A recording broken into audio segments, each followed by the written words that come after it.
Welcome back to Weekend Movie.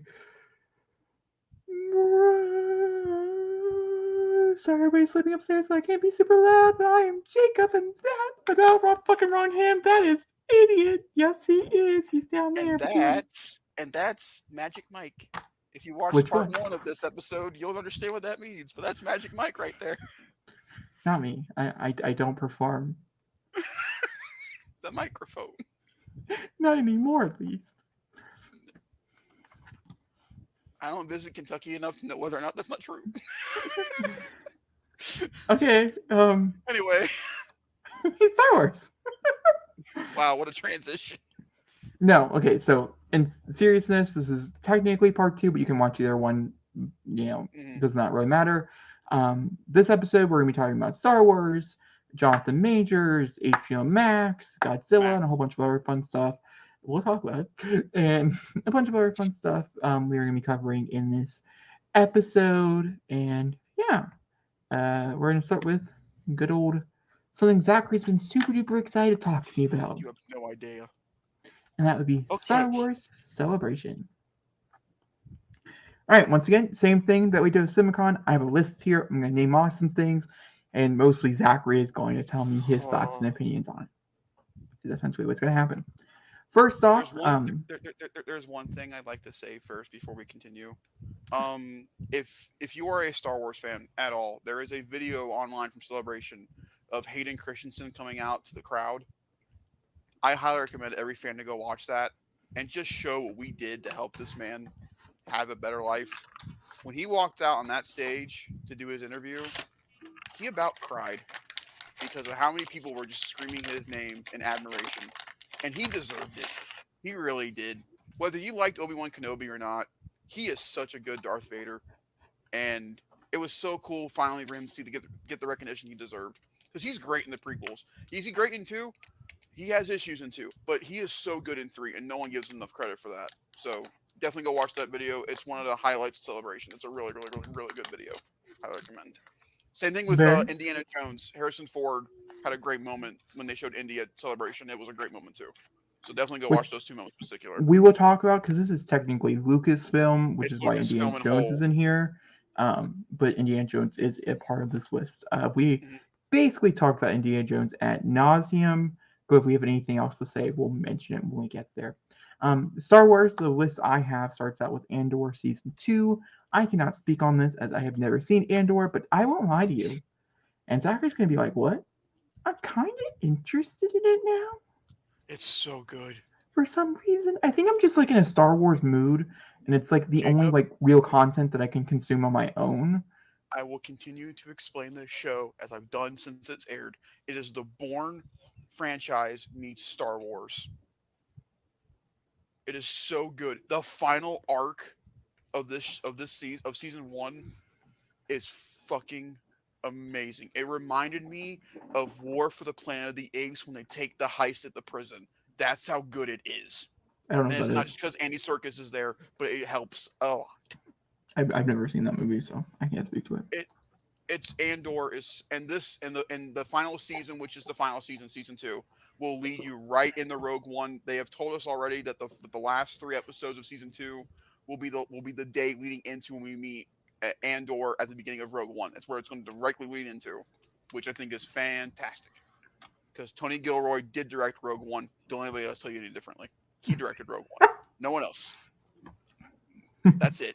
No one else coming out with an extremely similar Similar movie. film No one else. that does look fucking great, but still, Tony Gilroy directed Rogue One. May say another name, but that's not true. The release date is somewhere around August of 2024 is the Makes sense. estimation. The cast is exactly the same with season one. No new people officially have been announced yet for it, and it still is currently filming, as it did not get shut down with the strike. So it's supposed to make its release date. It should be Gil, okay going in. the one thing that Andor had its benefit when it comes to all that is that Gilroy and his crew wrote season one, season two together. They knew the story from beginning to end. Therefore, they got that lucky in the idea of they're able to do that still. Now, if the DGAs go into some kind of strike, then they have nothing left to do and they have to wait. So Normally they don't, to be honest with you. It's normally just the writers. That's all that we'll talk about next month. Yeah, Not important right now. If we go it's on just that tangent, we're just it's gonna a it's shit just store. so the next one that debuted was the Acolyte.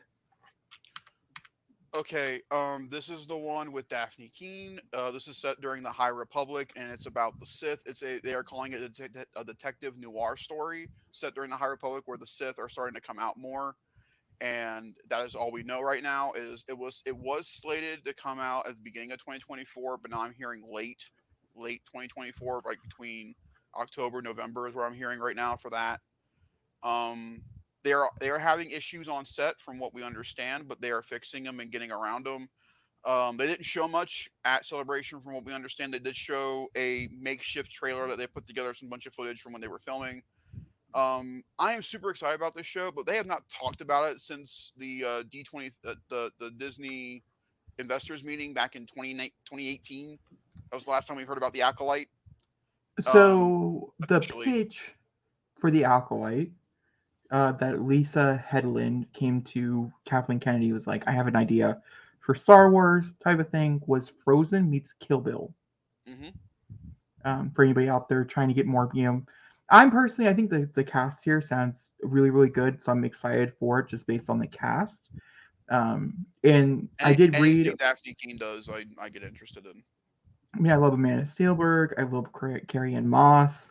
Jodie Turner Smith, I enjoy as well. I Carrie Ann mean, Moss. I'm so fucking excited to see if she wields a lightsaber one she time. does. So And that's it. That's the show of the year. That's all I need to the see. the reel that they showed concluded with footage opening in the Jedi Academy on one of the planets. I'm not going to try to Coruscant pronounce it. Thank you. should be Coruscant. It is. You're correct. With Lee Jung Jae's Jedi Master character leading a class of younglings, Amanda Sandberg's mysterious lead character is seen working through the alleyways, and then in a standoff with Carrie Ann Moss, martial arts inspired foe who can block all of her moves with the Force in a hand to hand combat. Doesn't this sound awesome, Jake? We cut to Joey Turner Smith's character, who looks like royalty in a princess gown like dress, walking surrounded by a crowd in a corridor attire. The shot that bookends the footage shows all the Jedi characters, Daphne Keene, Charlie Bennett, etc., and their masters with their lightsabers equipped and ready for battle. Yeah, no, that So sounds very much yeah. more like the Star Wars I would like to be seeing. So I think the hardship that this is going to have is that this is set during the High Republic era. This is set thousands upon thousands of years before the events of the Skywalker saga. And not gonna lie, the reception to the High Republic up to this point has not been the best. The books haven't done well for them. The comics have not done well for them. There was supposed to be a High Republic game coming out from EA that is no longer happening. And however, I will not say anything without saying anything. If you play Jedi Survivor, you know exactly what I'm talking about, and I will leave it alone there. I'll leave it alone there. It Nothing's really been done with High Republic, and so I am very curious to see if a common audience will get this because of how different it's going to be. Like the Sith, if you don't know about the High Republic, during the High Republic, the Jedi and the Sith were a same. There was no dark side or light side. They worked in the same kind of field. And this story, from what I understand, will kind of show you how the Sith came into who they are, the rule of two, why their kyber crystals are red, why they bleed, that kind of stuff. That's what we're going to be delving into with this, and I think that is absolutely fascinating. Making it a mystery noir, I think, is a smart idea.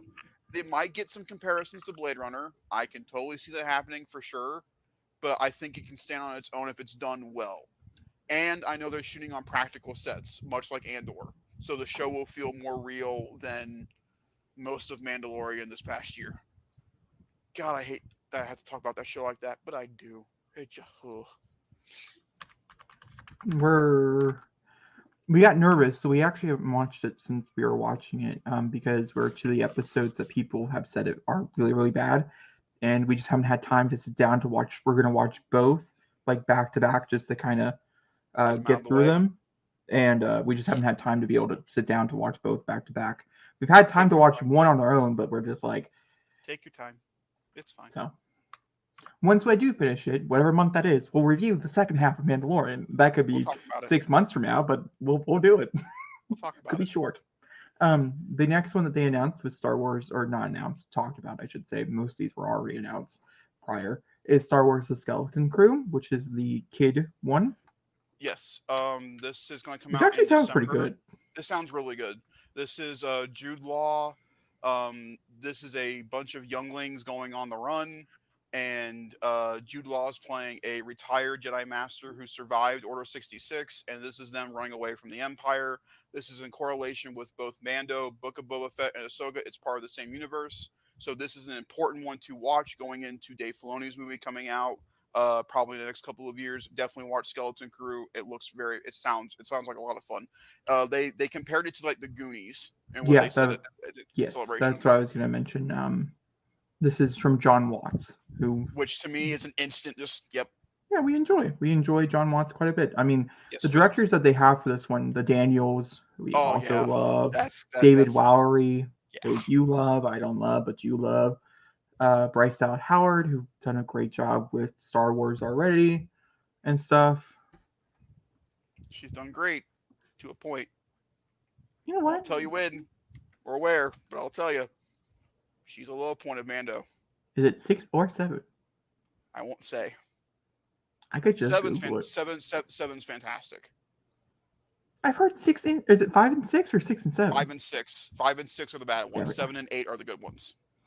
We're at 5 and 6. That's where Good we're luck. at. See, that's what I've been told, so I haven't watched it. We keep getting scared. Good I'm not luck. gonna lie. It's Yeah, it's set in the same realm. The footage showed part of the characters from Mandalorian season 3 in it and things. So yeah, I'm excited. I definitely think excited for that one. I It'll think be it could be a different. mixed That's bag. what I'm I looking forward. definitely feel like it could probably do relatively low in rating. Hmm. So we'll see what comes out of it. The release date, though, on it, at least as of Celebration, was this year. So we'll see if it Yeah. comes out later on this year.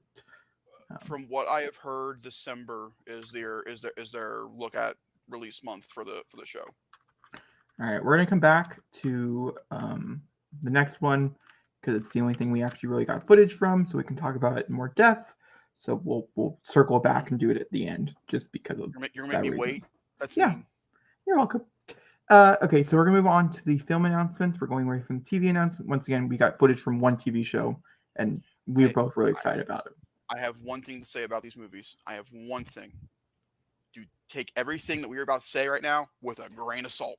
Yeah, even from the Honest to God, time that Star Wars Celebration happened to today, we've things already have have changed. heard change. So we're going to talk The about only thing I will concretely say is Dave. That's the only one I will say concretely is Dave. the only thing I'll say on it on this. We are going to talk about them as if they were not changed. Hmm. I'm going to read you off the information that I have here, Hmm. and it could or could not be real. And honestly, solely depending on how Indy does, one of these movies could change dramatically. So, speaking of Indiana Jones, the first thing they talked about was Indiana Jones. We've already talked, like I said, about Indiana Jones in the first part ad nauseum. Could we cover the trailer that was released during Star Wars Celebration in that little bubble? Mhm. Uh, the reviews are not Again, good. great reaction from Harrison at Celebration, but Jacob just put it bluntly, and I'll put it even more bluntly. It's at a 43% right now on Rotten Tomatoes. It is not doing well with critics. Yeah, it was either 43 or 33. It was one of the two. Well, I really hope for the sake of Indiana Jones, it's the top one, not the bottom. I think it's one of them. It is being panned. No one liked it. Well, that's not true. Every 3 out of 10 reviewers enjoyed it, but the majority of them did not like the movie at all. What we at, buddy? Oh no, it's actually at a 52, so that's better, but Hey, like it went up. not great. It's not. But hey, no, but compared to earlier, it went up. Again, we're going off Cannes Film Festival, where the snobs are watching an Indiana Jones movie. So let's They're wait not and see what. snobs. That's rude. They're not snobs. I'm kidding. They Some of stand them for are. everything, though. I will have to say this much. Due to the fact that it has been somewhat confirmed this has to deal with a little bit of time travel, Hmm. which was the rumor that was going around for a long time, And a lot of people were not happy with the fact that that was even something they were even talking about doing with Indiana Jones, period, was time travel. I'm not shocked that it's not being handled very well.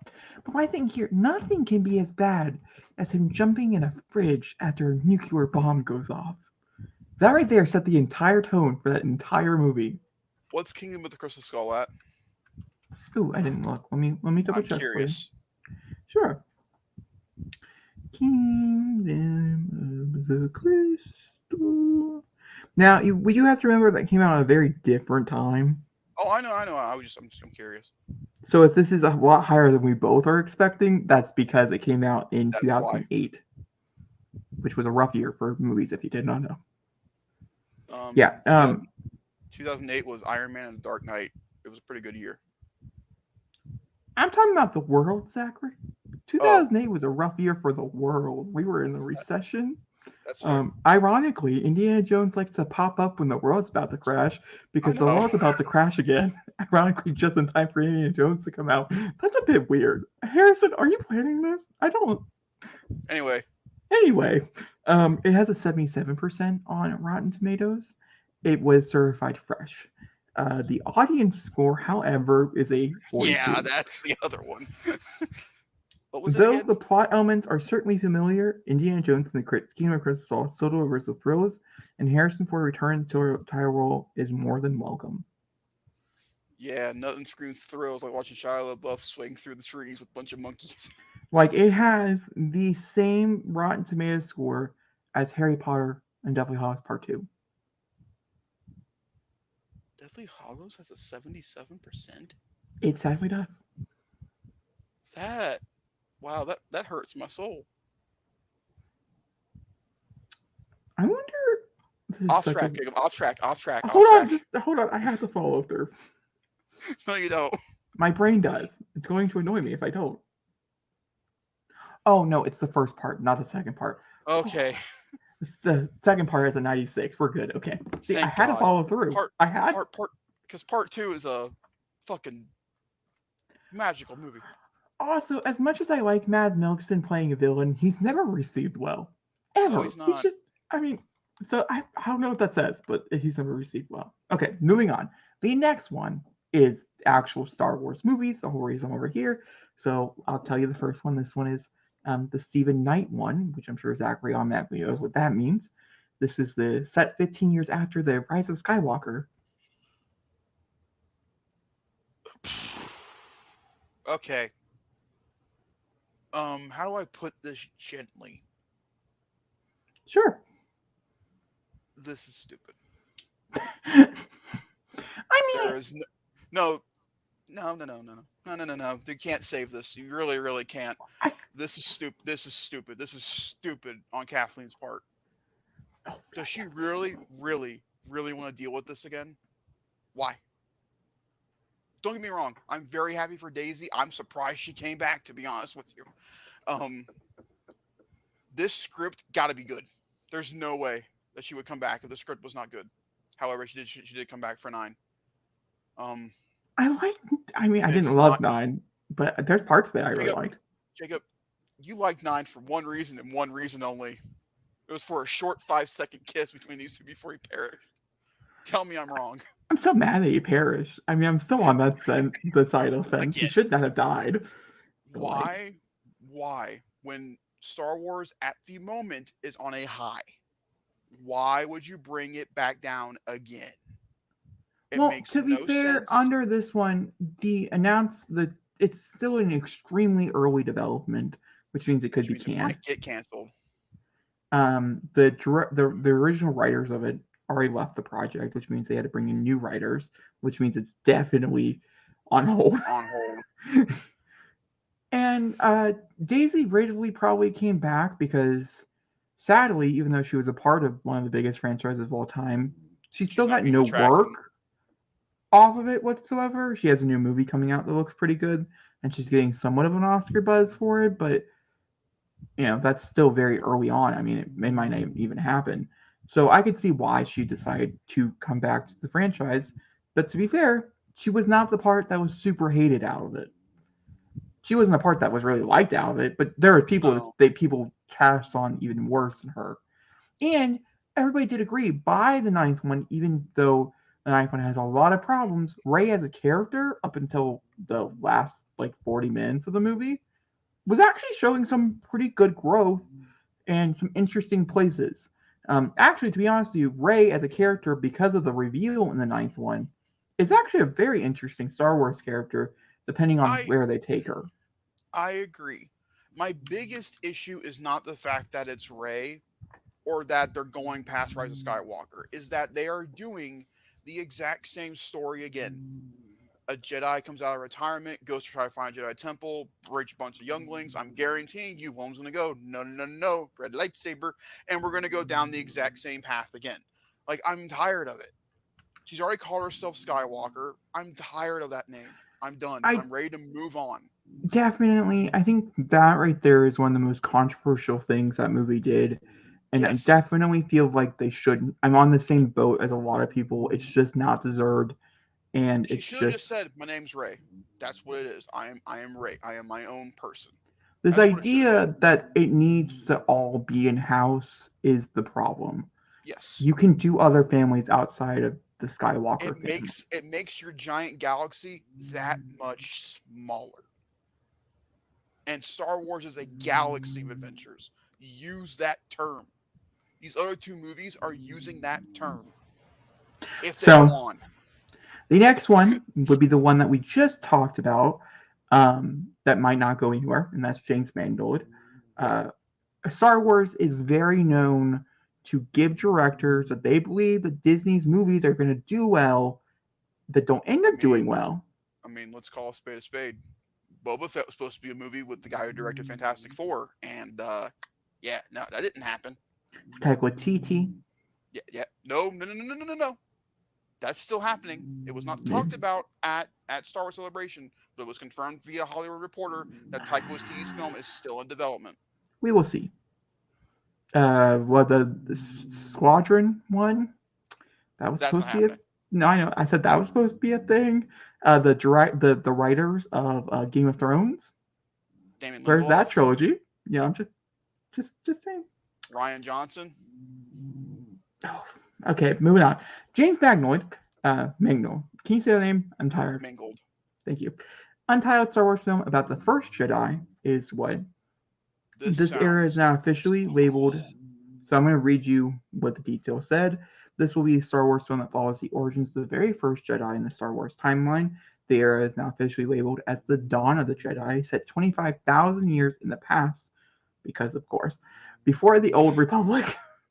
Briar director James Mangold, who will be hot off the heels of Indiana Jones' Dial of Destiny, will he? We'll see, is staying at Lucasfilm to helm this potentially his next project, which Will he he? We'll see. describes as a biblical epic, a la the Ten Commandments about dawning of the Force. The film is still in very early stages of development, which This basically means he could. sounds so cool, but it ain't gonna happen. It maybe will. I mean, Dial of Destiny Listen, could blow up. It could be a no, huge. no, it's not that part. It's that do you really want to get into biblical religious things in Star Wars? Like, is that something you really want to go into? I mean, I'm Like, kind Ten of curious Commandments to is a high see. standard. I'm very curious to see what a biblical epic would be in Star Wars. Just a million Jedi's. Just So I am truly curious of that. Um, Sounds more like a streaming show than a movie. honestly, yeah. The Just budget's saying. not there for it. No, I definitely agree. So like maybe not. But the next one is the one Zachary's probably most excited for, the untitled Star Wars film commuting the events of the Mandoverse, which is kind of sad, but like Um, so here is what we know. Here's what we know as of right now. This is going to take place after the events of Ahsoka, Mando, Book of Boba Fett, and the Skeleton Crew. I am fully in belief that we will have Mandalorian season 4 before this movie comes out. I'm also in firm belief that we will have an Ahsoka second season before we see this movie. I think this is the second film in the pipeline. We do now know that Grand Admiral Thrawn is the main villain of this film. They've come out and confirmed that as well. And it is all leading to speculation that this movie will be the heir to the Empire. That will be the title of the film. It is based off the novel Heir to the Empire, where Grand Admiral Thrawn came from. It makes sense. They have young Luke right now. They have young Han and Leia if they want to do that. They can tie this in and just make this all about the young three. They totally can if they want to. I don't think they should. This should just only be a part of the Mandoverse.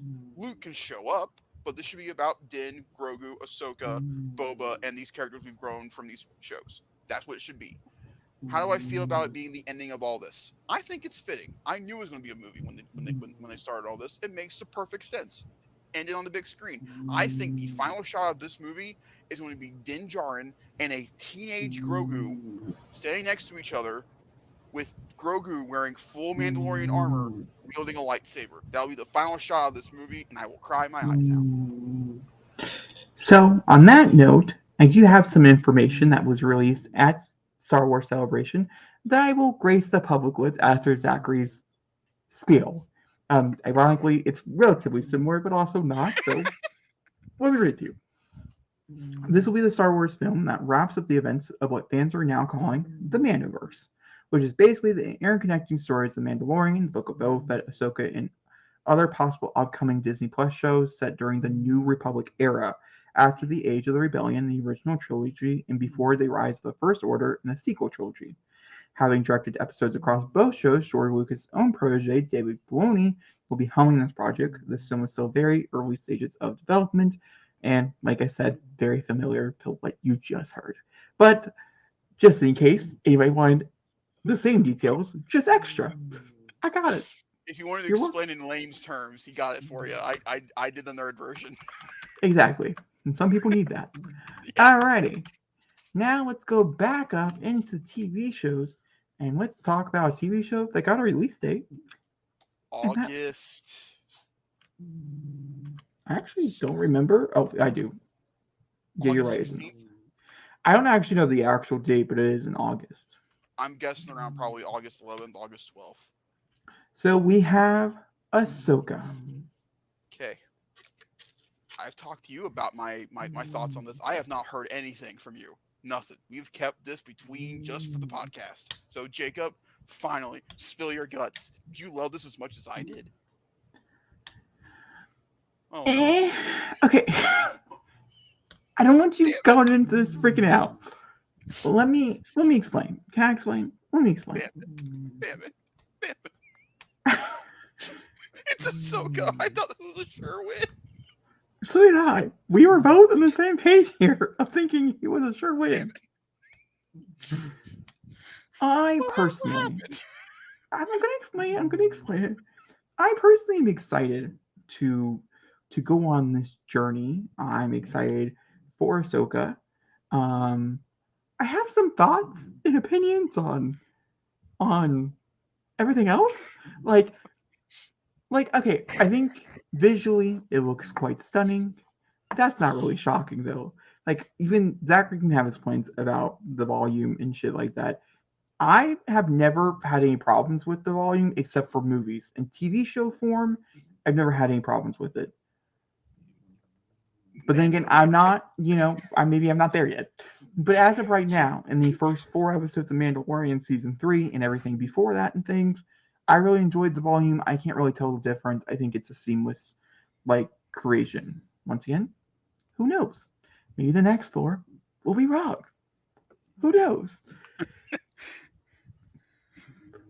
So, keep my mouth shut. With that being said, I really do enjoy the entire cast they decided to bring back for the characters of the Rebels.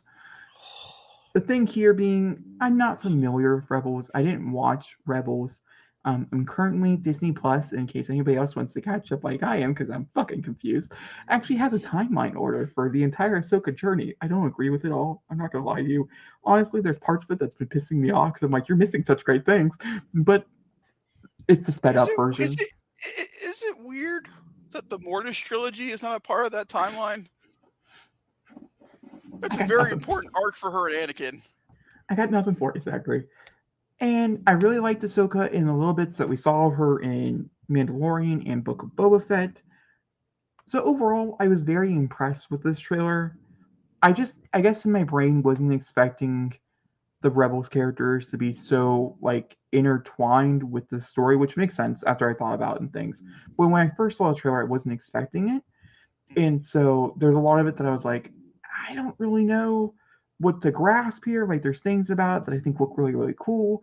Like Mary Elizabeth's character looks really, really cool. Um,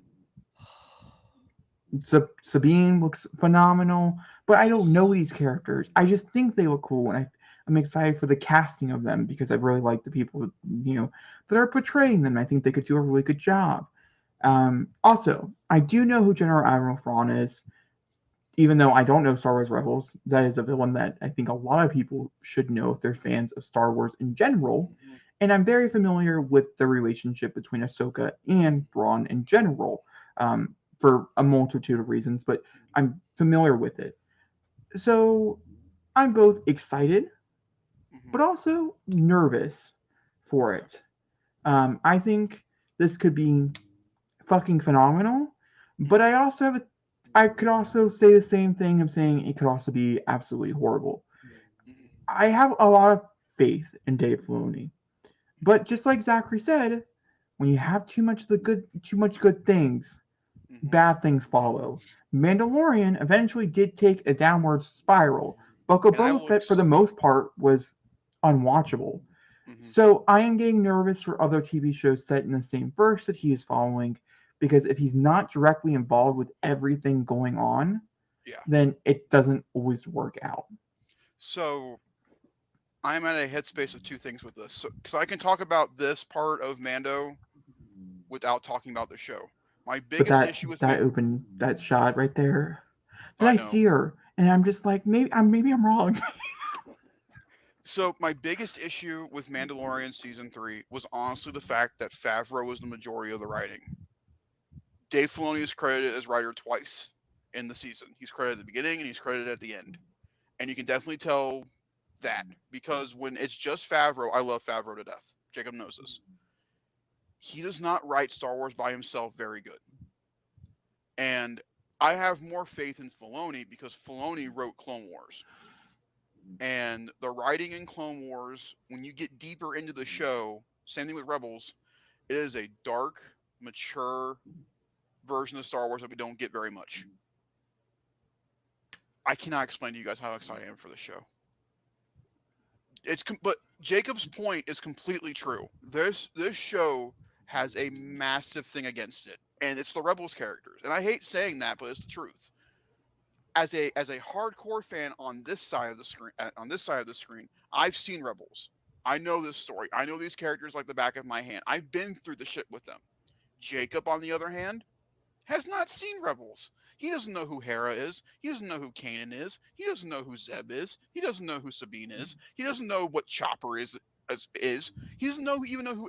I think Jacob knows who Ezra is because all the speculation going into Mandalorian. Unfortunately, Ezra just came part of that conversation. And so this show has two things it needs to do. It needs to continue the Mandoverse, but also be able to explain the Rebels characters for the people who have not watched the show. I think Yeah, I it's think that good is the thing that I'm extremely curious about is the to see how they do it. explanation.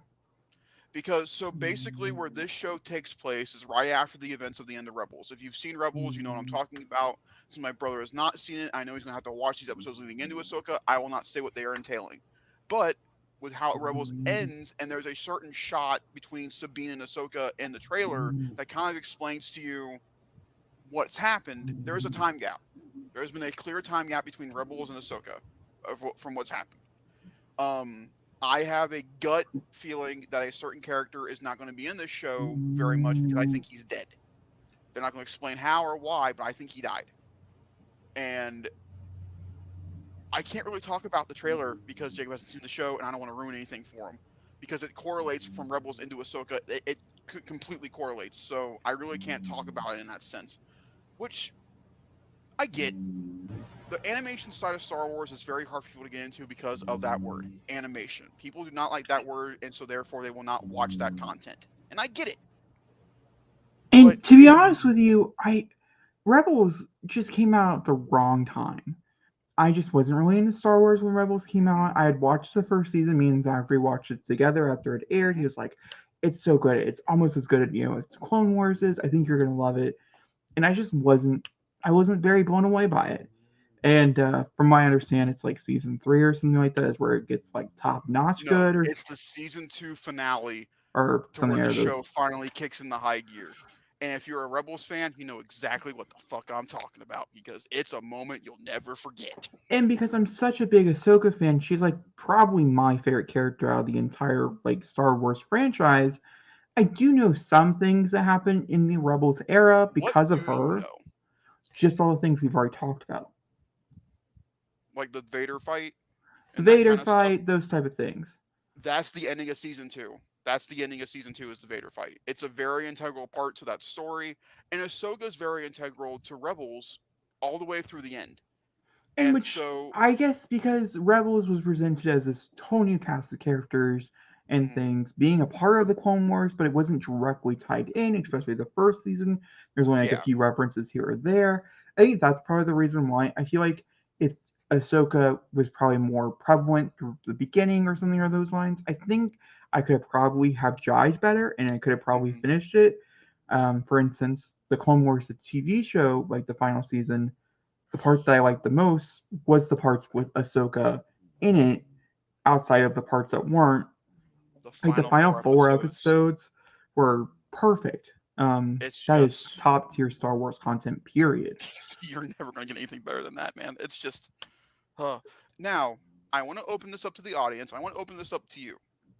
I am very much willing to do this. We can totally sit down and do a video Q&A and you can ask me any question you want about Rebels. Because if you don't feel like you want to go watch it, you don't have to. I can explain things to make it easier going into Ahsoka if you want me to. I am totally down to do that. I I don't can know give yet. you I can give you the bullet version if you want me to, just to get I past all the other just because there's a bunch of filler. I'm not gonna lie to you. There's a bunch of filler in Rebels. I'm gonna watch once Okay. again the Ahsoka run through. It's been a while Hmm. since I've seen the Clone Wars. Personally, in my opinion, from trying to rewatch the Clone Wars as an adult, it's It's particularly hard. hard. The Um, beginnings of Clone Wars are particularly hard to get through. I am So not gonna. I agree. I am going to I'm going to watch the Ahsoka run through, her timeline of her life up to the points of the TV show and things. I probably won't watch the live action stuff, maybe the episode where she gets introduced because It's so good. see that's the part that makes me excited. So like It's so it's a good. very it's a mixed bag for me. I I also feel bad for like I understand why the voice actress couldn't come do the role here, but she's in the show though. it does make me feel bad just because she played her for so long. I mean, she is Ahsoka. You know what I mean? Hmm. So I But don't know. what but what I think It's they've so cool done, that she got her own show, though. That's yeah. like But nothing what in I my brain think could think of that. what I think is cool about Ahsoka is that when you look at her timeline from when she was introduced back in '08, I'm sorry, '05, I believe, was the Clone Wars movie, and then we get it was either '05, '06, or '07. It was one of the three. When we first get introduced to Ahsoka, no one liked her at all. She was a point of contention for most fans because Snips and Sky Guy and look at the little baby ugly little thing. Like it didn't work well with anybody. And then it wasn't until season 2 where her and Anakin's relationship really started to grow and you understand what she's supposed to be. And then Filoni just took that character and rode with it. That's why I have the most faith in Ahsoka is because this is Filoni's baby. I don't think he would let this get tarnished at all if he had the power to. This is his baby. This is what he created in Star Wars, and I don't think he wants that to go to waste. And Rosario has talked to Ashley. Ashley's been on set to help Rosario with some motifs and stuff. She's involved, and I know she has a cameo in the show. So I'm not worried about all that. Um, as a Rebels fan, this being quote unquote season 5 of Rebels is to me the coolest thing in the world. I finally, as a fan, I get some closure on some certain stories, and I'm really glad I get that. And the fact that Mickelson is coming back to play Thrawn makes this all the more better because Thrawn in Rebels is terrifying. Hold on. He really is. He's terrifying, and I just I want this show to do well, and my biggest contentment going into it is what Jacob was talking about, and that is it being so heavily connected into the animated stuff. I think that this is the real first time that Star Wars has delved into animation correlating with the live action stuff. And so I'm curious to see what they're going to do with it. This can go one of two ways. This can either go the way I hope it will, or people will just won't understand and it won't go over well with most people. We will wait and see. I am so excited for this show. It's my most anticipated show of the year. Um, since Jake's not here and he can't hear me, um, I believe Ezra is dead. I can hear you. Oh man, mute. Well, man, I feel like a jerk. So you think Ezra's dead? Oh yeah. I won't explain how or why, but that's my gut feeling. And it's only because of one. And I'm going off one scene in the trailer. It's of Sabine looking at a holodeck disc of Ezra, and when you look at the outfit Ezra is wearing, that is the outfit we see him last in Rebels. Is the outfit he's wearing. And I do believe Mina Massoud is playing Ezra Bridger. They're just not hiding it very, very well. I think we'll get him in flashbacks. Same thing with Hayden. We know Hayden is going to be in Ahsoka to play Anakin, and so we're going to get Clone Wars flashbacks with Jacob. How cool is that to hear? We're going to get to Yeah, see. I did see that. We're supposed to see Captain Rex. We're supposed to see Anakin and Ahsoka all together. Like, dude, if they give us the flashback moment of when Anakin and Ahsoka see each other for the last time, and it's all the clone troopers saluting with the orange helmets, I will cry. Full up, I will cry. Because to see that moment in live action would be incredible. To see Anakin as Hayden as Anakin hand her the new lightsabers that she's going to use to go fight Maul in the at the castle on Mandalore. I mean, how fucking cool would that be? Uh, uh, I'm so excited for this show. So we're gonna go ahead and jump And downwards. we've already had our first Rebels character in Mando. I don't know if you've seen him yet or not. No, I don't think Have you so. you have you dealt with the X-wing guy yet at all? Bald guy? No. No. Okay, never mind.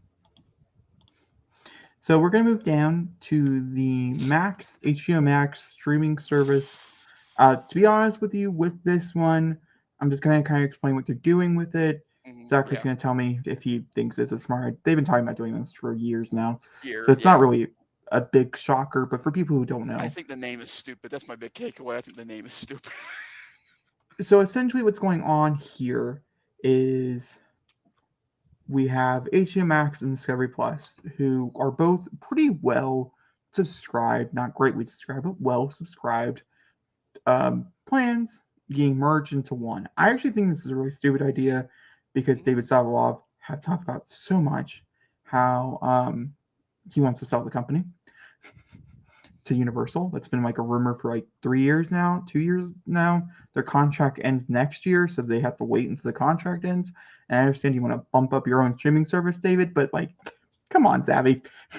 You want Universal to have it. Do you think that's why I called it Max? Was to let them know, hey, Universal, we're giving you the streaming service. It's just called Max now. You It, can just add your Universal stuff to it, and it wouldn't change anything. it is, and one would have to wonder, like, why not just keep it HBO Max, keep them HBO Max, separate, just for the simple because fact of like it could go all on the Peacock, or they because all. yeah, because as a streaming service, when you see the words HBO, you know the quality of content you're going to get because HBO has that pedigree of a name. Getting rid of it really takes away from the pedigree of the streaming service, in my Well, opinion. that's actually part of the point. Sadly, HBO Max is actually not going to be dealing with a lot of great content. Um, HBO Max is actually going to be more focused on the Discovery Plus side of things, and they want more like unscripted, very cheap making television over the stuff that makes HBO and HBO Max. If you've seen any of their content, it's phenomenal. So like amazing. The It problem here cheapens is, them. yeah, it cheapens. But also the reason why it cheapens is because it's cheaper, and Yeah. that's the reason why they decided to do this. The costing for anybody out there who is wondering, there's three price ranges that they're going to go through. We have $9.99, $15.99, and $19.99. The $9.99 is Add Light plan, which has HD quality and two congruent streams, so two people can watch at once. The ad-free plan comes with HD quality, two concurrent streams, and 30 downloads. I don't know who downloads shit anymore, but like maybe you do. Whatever. And then the 1991, which is called the Ultimate plan, is 4K HDR with Dolby Atmos, four congruent plans, and 100 downloads. Is there anything that involves a year, or is it just a month? Right now, they're just talking monthly plans. I would have to wonder for anybody out there who bought HBO Max as a yearly plan, what that Whether or means not when they get that, crossing yeah, over and things. Are you automatically crossing over just into the ad-free plan? Because that would be a bunch of bullshit. bullshit, in my opinion. I don't know though. Okay, streamers, studios, look at me. I know you watch. Zaslav, I know you watch regularly. Look at me. What the fuck is up with this whole monthly plan bullshit? If you want people to stay subscribed to your service, give them an option for a year. That is why we still have Disney Plus. I do Disney Plus a year, not a month, a year. I think it is a better deal for people is a year. You are getting more money out of them every year than a month. I don't get it. It is stupid. Yo, you want to hear something? Okay, I'm not gonna lie to you. It's nice that we're doing this together and things. I haven't really read into this. I just knew it was happening and things. I should have probably When done a you little read more. into it, it's a bunch of bullshit. Let me read you something that I just read, because I this is something that I thought would be not a thing. So HBO Max is disappearing. The entire app will go away and completely automatically update to the newer version, hopefully to a Yeah, newer interface as well, because HBO Max interface still sucks yeah. 2 years later. We'll know in 2 days. Discovery Plus will remain as a standalone option though, that retains the same price of $4.99 per month price with ads or $6.99 with per month without. Warner Bros. Discovery will automatically migrate HBO Max users, their profiles, and watches and billing information over to the new service.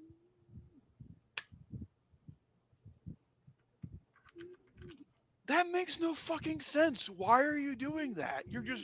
You've told your consumers that Max is going to be HBO Max and Discovery Plus.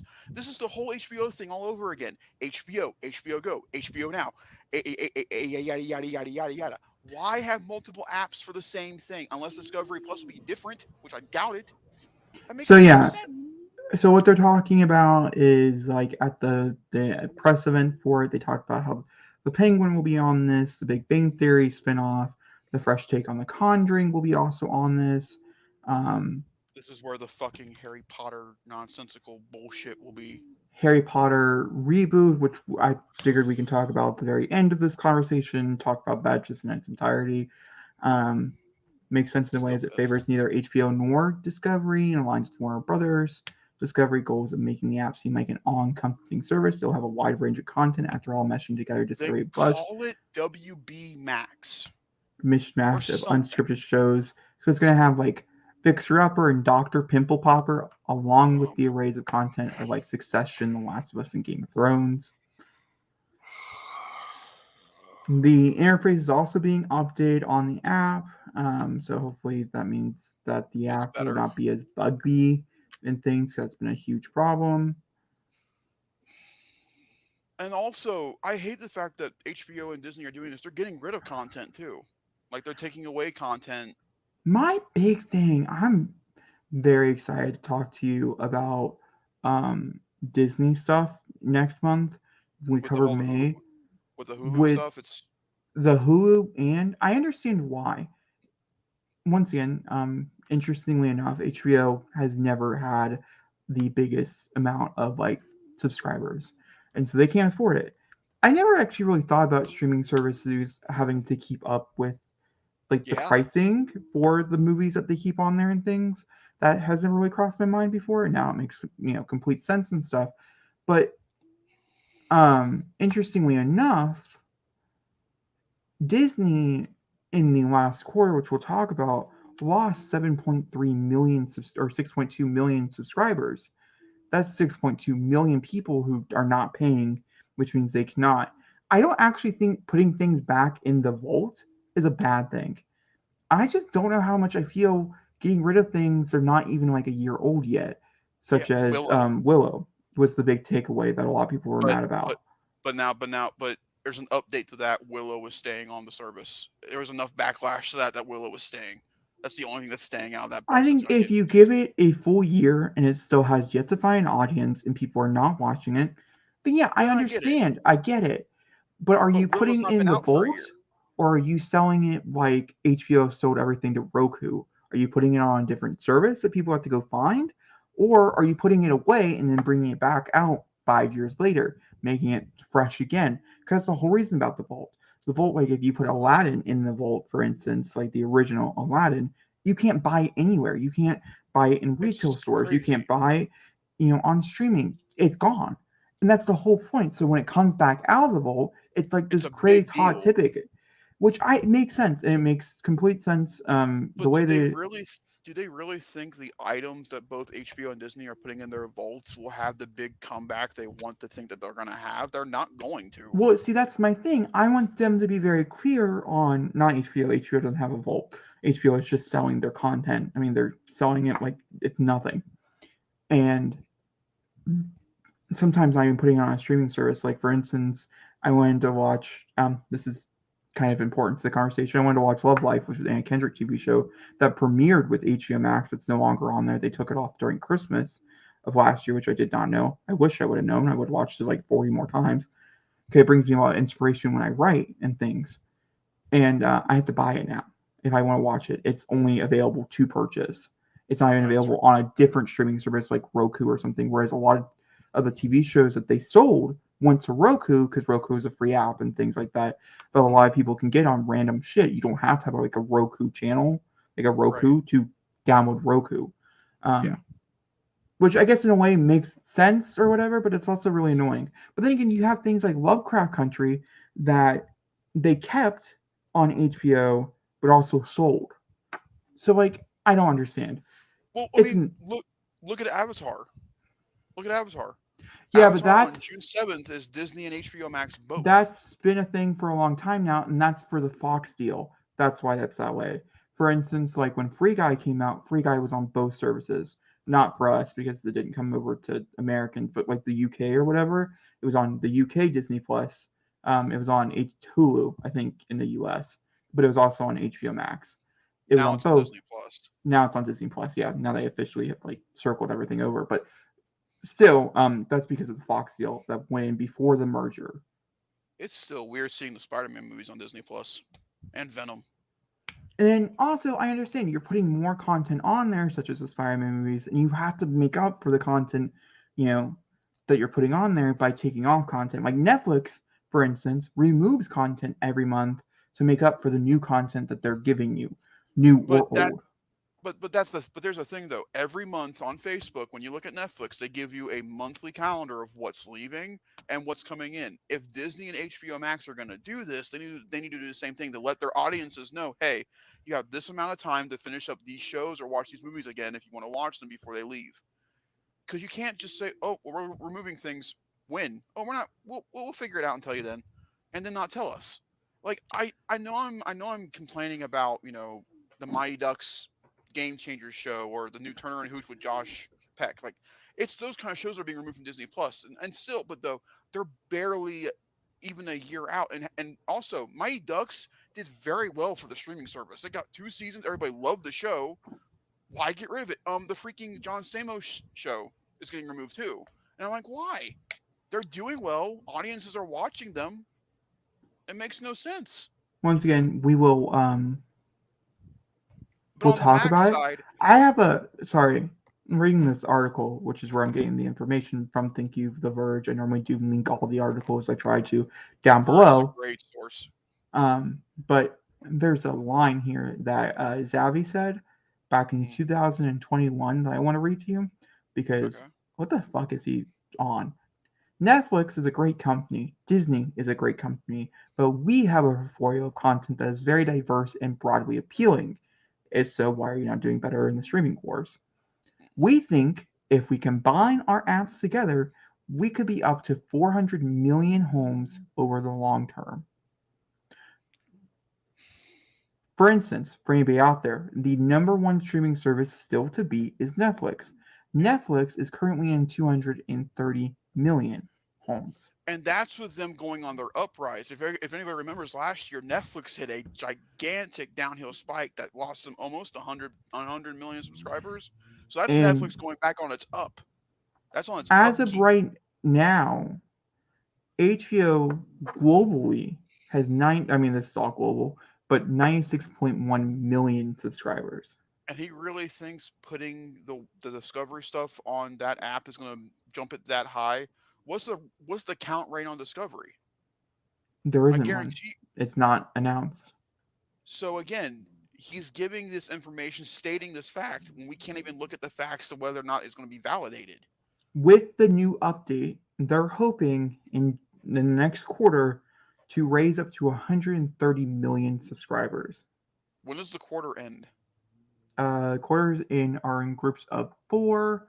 This quarter So just ended in April, so May, so he's thinking June, May, August. June, July. So he thinks by August they're going to be up 130. So he thinks within two months they're going to be up 130 million No, they're hoping to get from 96.1 to 130 million, which is in the still 2 months. in the 3 to 4 months, If I'm just 2 to 3 months. counting June. I'm just counting June and July because August is Sure. the end of the quarter. I'm just counting those 2 months. So he thinks between now when it drops and by the end of July they'll be close to 130. That's fucking stupid. There's no way that's going to happen. If their content is split up, they're getting rid of content people want to watch, and your big flagpole things for HBO Max, which are House of the Dragon, Last of Us, are not currently on your streaming service. Who's going to buy your streaming service? There's no incentive right now to get HBO Max. Well, the problem is that once again they are going to be on the streaming service. The Last of Us and stuff will be on the new one, but the issue being is that they're not currently being aired. I mean, you're not Yeah, having that like that that Succession's about to end, Barry's about to end.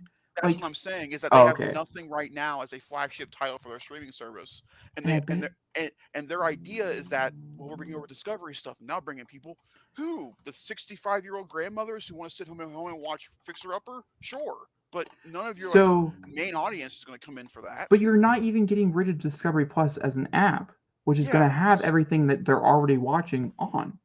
so though. So if that's the case and your goal is to bring people over and yet you're keeping the app, then no one's going to want to go over to HBO Max and Hold on, watch anything because Discovery Plus will still be there. hold on. Okay, let me.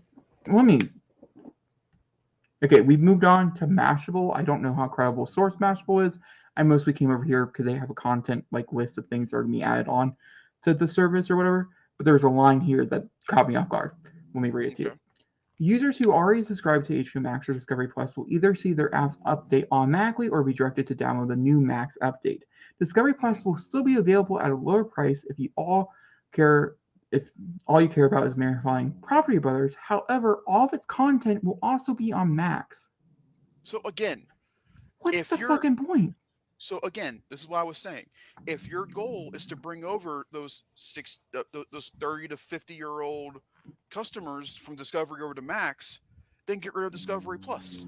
You're going to lose money if that's the case. People are not going to subscribe to Max because they already have Discovery Plus unless they want to watch high tier content. But your high tier content, Succession, Barry, House of the Dragon, Last of Us, are all Euphoria, White Lotus, they're done. they're done. They won't see the light again until 2020, late 2024, early 2025 at the latest. So you're expecting to get 130 million subscribers on a lackluster app with not a lot of content going on. We already have a second content app. That makes no financial sense at all. Like, I just don't And on understand why. and on top of that, Discovery Plus is still cheaper. So again, why would they transfer over? Yeah, because anybody who's going to be watching House Hunters Chop Say Yes to the Dress is probably not going to want to click on an app to watch like the White Lotus or the Last of Us or Euphoria. No. Like, That's I too mean, much I'm sure work. there's people who do cross over, but Yes, that's a I very agree. small margin. Yes, I'm talking wider range. Like again, the 35 to 65-year-old audience are going to want to stay on their one app because that's what they know. They know how it works. They know how So it functions. They're not going to want to switch over. they're also, for instance, other things that's going to premiere with things that try to get you over to switch over to the app. These are the things that are listed for the big ones. Like these are the ones to look out for. We have Bomba Rush, which I don't know what that is. You know what that is? I've never heard of it No. before in my life. Okay. I know what Clone High is. I don't know if you know what But Clone again, High will is. it track? No. German Genius. I don't know what that No. is. Gremlin's Secret of Mogwai. No. Now here, now no. I will defend Gremlins. I think it looks There is good, a, but I don't think it's gonna but there, I think attract there's a niche enough. audience. I think there's a niche enough audience of parents who want to show their kids Gremlins, who they still think are too young to watch the movies. I think the cartoon could do well, but again, I'm saying that as still the fact that it's not going to attract enough audience members to get subscribers to come over there to that. They'll probably get the subscription, watch the show, delete it, then move on. How to create a sex scandal, smart list on the road, what am I eating with Zoe Deschanel? Now those seem like things I want to click on immediately. That sounds like Discovery Plus, not HBO Max. Then we have HBO Max original programming such as movies. So these are like the other ones. The big one, the thing that he's promoting everything with, is Shazam! Fury of the Gods. Will officially hit HBO Max, or I guess Max in this case. But I would like to point you to the box office for that, which was 100 million worldwide. Yeah, I It don't think lost this you is money, buddy. gonna. It's not going to be a. It's not going to be a starter for your. That's no. Then do you want to hear something else that they're like, this is gonna be it? Godzilla King of the Monsters. A 4-year-old movie? And then we have Growing Floret. That's a Magnolia Network. I'm assuming these are things off of Discovery Plus. Main Cabin Master Season 8. Villainous Season 1A, which is Cartoon Network, which could be pretty good, to be fair. Sorry. Cartoon Network gives out more better adult content than Max probably will.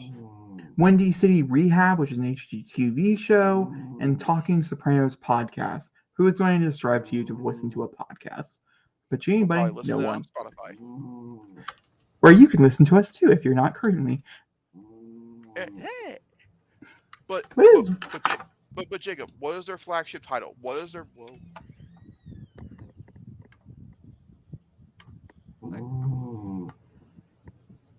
Jake? Oh. Yeah. Yeah. Oh well. So sorry, off side subject. I was curious to see what Bomba Rush is. It's about a sorority. It's just like a falling. What is Dave Zaslav curating as their big push for the streaming service? What's their big thing? The Discovery Harry Plus. Potter. Oh, Harry Potter. Oh, okay. Yeah, so that's all this. Let's go ahead and talk about the thing that probably won't come out for another like 2 or 3 years, and that would be. I'm saying I'm saying December of 20. I'm putting it right now. December of 2025 will be the premiere of Harry Potter. They want this out quick. December. I think December makes the most sense. It makes sense. This makes my brain hurt. It sucks. So, other things such as like I guess the big thing, the HBO original that they're hoping to pull people in is The Idol, which could technically do really well. When does the Lila Rose Depp show start? Yeah, that's The Idol. It comes out. It starts on June 4th. But isn't there a bunch of controversy around that show right now? Anyway. Yeah, but there's a bunch of controversy about Euphoria, and Euphoria is still in the top 10 shows of the app. I mean, Euphoria still trends. I'm sure The Idol will do. Euphoria is a known IP. Do you think The Idol can get past its stuff? The Idol is from the same creator as Euphoria. It's part of the reason why there's controversy around it. Plus, it does have Abel in it. Abel right now is under a lot of scrutiny, but it will cause a lot of people to tune into it. And the majority of people who watched it like this are not on Twitter. I mean, there's a lot of people who watched it like this are on Twitter. But anybody on Twitter is going to be interested in wanting to be a part of the conversation who will always tune in for the premiere, like the opening episode. Anybody else who doesn't know what it is are just going to watch it to click on it because they're like, that looks scandalous. And then, daily HBO content. They also have Robert Downey Jr.'s Max original series, Downey's Dream Cars, that premieres on June 22nd. Whatever. Again, this is in June though. What's premiering on May 23rd? Everything I just told you. The list of things that we both agreed was nothing. Nothing. Even Max Gremlins, which I'm looking aims forward to to, is nothing. Max aims to add around 40 new titles and seasons every month, consisting of both original content from brands such as Warner Brothers, HGTV, Food Network, Adult Swim, Cartoon Network, Discovery Channel, Yeah. and TLC.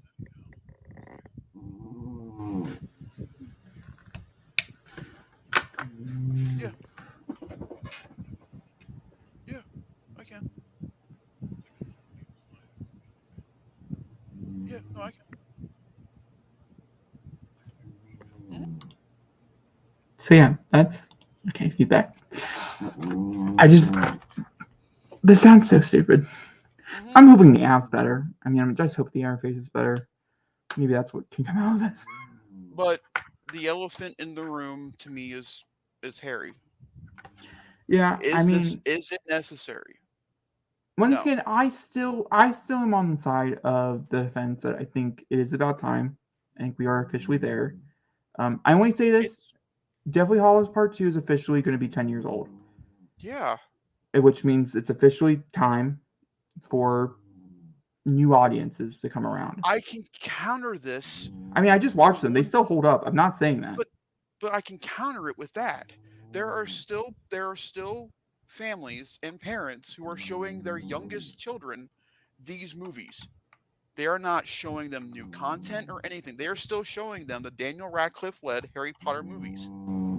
When you come into Jungle Gyms over here in Fairfield, our most popular IP that we sell are Harry Potter branded IP and Star Wars IP. And that's because people still care about Harry Potter. I don't think it's time. Everybody, how often do people freak out when it leaves HBO Max? Every time. And then it moves to Peacock. It's there for a little bit, then moves right back to HBO Max. Every time Harry Potter moves, its audience moves with it. Do something different with the Harry Potter universe. Again, it's a lot like Star Wars. Universe. Use that word. Yes, Fantastic Beasts did not do what they were hoping it would. Unfortunately, the final film got slacked under a lot of stuff. It did not help it. I heard the third one was actually pretty good. It was And pretty bad. so, I watched it. It was bad. but again, you were attempting to do something different. Do that again. Why are we doing Harry again? Well, because they tried to do something different and it didn't work, and so they're going back to what does work. And also, what is everybody's main praise of the films? It cuts out the fat and gets rid of what does not work well in the books. What is this show going to do? Keep the fat and keep what does not work well in the books in the show. What's your biggest issue with Harry? What's your biggest issue with Harry Potter? That's a loaded question. Besides the obvious. I don't know. The books are too loaded. Yeah, I mean, the books are unreadable for the most part, in my opinion, because there's just a bunch of the shit that she's just preaching to you about, and most of it is she believes is very helpful and not racist, and most of it's pretty racist and not helpful. And I don't think it'll translate well. Plus, in my opinion, based on reading not all the books, I didn't get through them all. I was trying to, and then everything happened, and I was like, I'm done with it. It's not worth it. But the thing being here is that almost everything that they changed was to make the characters better. Almost every character from book 6, I think, is what I got to. I don't think I read the last one. It's kind of funny, but it's fine. By the time that I got to book 6, I almost didn't like every single character in the book that I was supposed to like because of side plot storylines. It's not the main character's fault. Ron was unreadable. Ron was like one of the worst characters. He's more annoying in the books than he is in the movies. And then you have like Hermione, who is stuck with horrible B plot storylines that go nowhere and do nothing and are super duper annoying. And then Harry is your token, like, hero. I'm the chosen one. I'm going to be a dick about it because what else am I going to do? Because I don't know what I'm doing. It's not his fault, but it comes off very rude. And then like the relationships that they put them in are all very toxic, and the movie makes it so they're very sweet and very kind. I mean, I do think it does a horrible job, whereas the books do a better job of setting up the endgame relationships. So like I that's the agree. only thing I can say about maybe the TV show could do better is setting up the endgame relationships. So when we're like, oh my god, they should end with this person, but in reality they end up with this person, you're just like, what the Mhm. fuck? I think that could be handled better, and I think that's something they could revise and do better. Plus, I mean, to be honest with you, the cast needs to be changed. The cast needs to be modernized and things. And I think a lot of people are going to be very accepting of that in the long run. I don't think I initially. agree. I think it's I gonna be like a agree. Percy Jackson situation where everybody's like, "What the fuck?" But now it's pretty much okay in the Percy Jackson situation. Sadly, it took way too long, and so I do feel bad for anybody who's going to be casted as Harry, Ron, or Hermione Hmm. because ultimately they're not going to be your white little UK people. It's just not. You can't do a show like that anymore. It's been proven time and time again, you know. And so but then again, if it pisses you off so much that they're changing things like small, minute things like this, you have Yeah. the original movies that you can go back to where you're like, this is my, I don't. whatever. I don't. I don't mind. You know me. I don't mind that stuff. It's the No, fact I that know. I they're wasn't doing. talking about. I'm just talking about in It's general the. reasons why to bring it back and modernize it for a new audience. But My I biggest don't issue under. here is It's what already people hard. took what people took issue with. Part of the reason why Fantastic Beasts did really bad is the fact that you gave her an executive producer role. She's not writing it, but she's still going to be very much involved in it, Involved in it, and which you means any damn of the well know changes that she's going could to use make it those books as better. manuscripts. Those books are going to be manuscripts for the show. So, I mean, if you're not going to fully commit to just redoing this and cutting everybody who needs to be cut out, fine. I talked to Zachary. Zachary agreed with me. If you want to bring in consultants to make sure it gets right, bring in the actors and actresses that want to come back. Not bring in the creator. The creator doesn't need to be No, there because the creator didn't do a good job the first time. bring Sorry. in David. Bring in David Yates. Bring in Daniel Radcliffe. Bring in Emma if she wants to come. Rupert, Draco, anybody, anybody besides her. Jacob can attest to this. I've read those books numerous fucking times. That was my book series growing up as a kid, and I'm done with it. Those books do not age well at all, and frankly, they should not be adapted into a TV show because they are, like Jacob said, they have not aged with how the world has changed. There are some definite characters in those books that are just stereotypical nonsensical bullshit. And what was everybody's main takeaway from from the Fantastic Beasts stuff? You kept saying people, "Hey, we're gonna do it. We're gonna put them together. We're gonna do it." And what did they do? The other direction. And even like with the third one, which is the closest we ever got to them actually being like together, they It's still were still like, we're going to do this scene where they're going to look at each other and you can feel that there's romantic tension, but we're not going to do anything about it. They're just going to stare at each other. And like, yay, cool for you. Are we in 2008 where we're trying to guess, is this queer baiting? Like, no, we're in 2022 when the movie came out. And you're just like, what the fuck are you doing? Like, I understand you're trying to sell it to a wide audience, but look at fucking Disney. Disney will take the risk of not allowing it to play in certain countries. It just makes you look like an asshole, Warner Brothers. even if the scene in the Disney movies are small, minute, and don't really add anything to the movie, at least they will still put it in the film, and they will And they still won't commit pull to it. it being at the no, and they'll take it out of the theaters that won't take it. Yeah. Rise of Skywalker didn't play in a lot of theaters in China because of one scene at the end of the movie, but they kept it there because it's stupid. This entire thing is ridiculous. You're not going to gain subscribers, buddy. You're going to lose people. Yeah. That's all there is to it. You're going to lose them. And like that was like one of his big selling points is like, oh, we're gonna do a Harry Potter. Okay, is it coming out like in the next year or so? When's it Was coming this out? like a Oh, we don't secret little know. project that you guys have been doing on the side that no one knew about because you didn't bring any like main cast people, like huge names to it? Oh, they're not even. No. I'll be David in this scenario. Ask me that again. Or when is it coming out? Oh, we don't know. Yeah, no, I figured that was your answer. Do you guys have any cast? No, no, no, no, no. It's just Any we're writers? announcing. No, no, no, no. We don't have an idea yet what we're going to do with the project. We just know it's going to be a reimagining and a reboot to bring back in the stories and give you guys back the world of the Wizarding World. We also know that it's going to be 7 seasons. Shocker. A season a book. Would you have guessed that? Also, no, never. Like, if it's going to be on HBO, like, does that mean it's going to be TVMA? Like, they don't make child content. I didn't think about that. I mean, that's something to think about.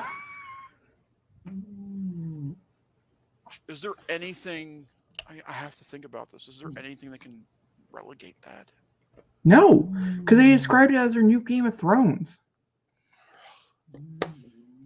When they get closer to the end, I can see it. But the first half of the series, from like 1 to 4, 1 to 3, 1 to 2. No, 1 to 2. 1 to 2. 3 is 1 to 2. 1 to 2 can't go over TVMA because they're still kids.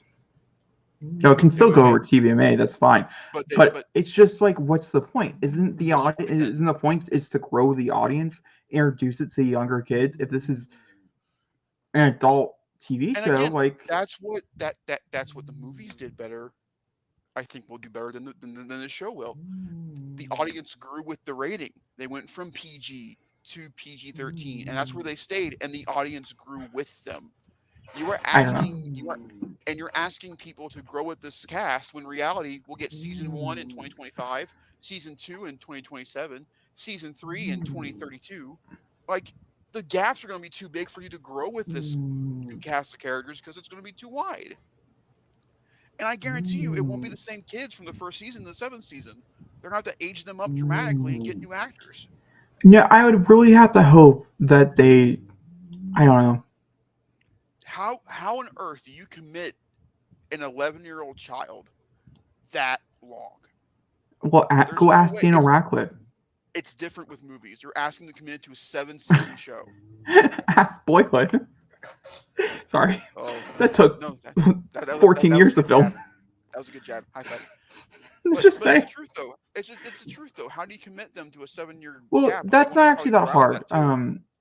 A good example of this would be Game of Thrones. Anya, like Arya Stark and stuff like that. I mean, she was like 10, 11 when the TV show began. And TV show ended with her tits out, so I'm just saying. But let's say the first season comes out and people are panning it, and yet these young kids are still committed to coming back for a second season. Do you think they would want to stay? They have to. You sign contracts. And normally they're shitty contracts, but you sign them anyways because you're on a big project and you're like, okay, fine, I'll come back. Like, for instance, Percy Jackson. Even if Percy Jackson doesn't get picked up for a second season, the kids are in contract for the first 3 seasons. They cannot leave. They're not legally allowed. You have to buy out, which is too expensive. All right, let's move on. Yeah. So, the next one, I'm just going to talk about... would be the big story really wasn't the big story. That was the big story of this episode. That's true. That is... Well, we have lots of thoughts and opinions on it. I just want to very quickly just say what happened with Jonatha Majors. We'll talk really fully in June when we do the June podcast because his indictment date is like June 8th or something like that. It's June 8th, yeah. So we'll talk more when we actually have clear answers on what's going to happen after his court. Jonatha Majors he has been dropped by literally everything. He's been dropped by every movie, every TV show, every company, every ad company. Has he been dropped by Disney? No, Disney's the only one. Every ads that were going to come out, he had this like whole military campaign that he was going to do, dropped. It's been cut out. Whole 9 yards. It's a whole thing. He was a new face of Dior, or one of the new faces of Dior. Not anymore. That was like the big update. He had his first... he only had to check in through like Zoom or whatever, but his official like court date to get the actual date, which is in June, after whatever June comes out, which to be fair, could be another one of those like long, could be going on for 5 or 6 months type of thing. So we might not even know until like the later half of the year. We will follow this up with little updates depending on what's revealed. Depending on what the courts decide, would determine if what Disney decides. Have you seen the numbers right now on Ant-Man No. on Disney Plus? It is the 13th lowest rated viewed Disney Plus movie right now. I'm not shocked. I mean, here's the thing. Even I'm not even saying Jonathan Majors is the reason why. Could be part of the reason why now. It's been long enough. But the movie was horribly panned by everybody. I mean, I think, are the only two people in the world that actually just sat down and enjoyed the film for what it was. What it was. Everybody else absolutely hated it for everything and anything that it possibly could be. And again, Zaslav believes Shazam will be the thing that keeps this thing going. So, Disney held out for Ant-Man and the Wasp for a long time. It was like, this is its big date. Please come back and subscribe. And I bet you anything, it didn't bring anybody in. Now, I do have a feeling that Avatar will bring people back. Sure. But Do then you again, think? here's my other thing being is that these movies are on digital for so long that, like, maybe They already people already have them. own Avatar. So, like, what's the point? I already own it. I'm not going to get Disney Plus again just. But do you think Max will use that as a way to get people to come into their subscription Fuck base? yeah. Avatar? Yeah, fuck yeah. Do you think Avatar will bring people in, or do you think No, they go to Disney? Because Disney's cheaper. You're gonna go to the cheaper streaming service. Also, if you're a parent, okay, let's say you're a parent, and you're trying to figure out which streaming service to get, and you don't have Avatar yet, but you really want to watch it, or maybe you and your kids really loved it or whatever. Get Disney. But keyword here is you and your kids have really loved it. You're not going to get the adult streaming service. Yeah, they cut out all the good kids stuff from their streaming service, and that really pisses me off. So, like, no. All right, that's all I had for Jonathan Majors. Did you have? I just want to talk about the broad subjects here. We don't really have any too much information except that he was dropped by, like, literally everything. Again, it's just right now it's a he said she said thing, and it sucks right now that he's losing all of his things. It really is, but again, we really can't say anything else until.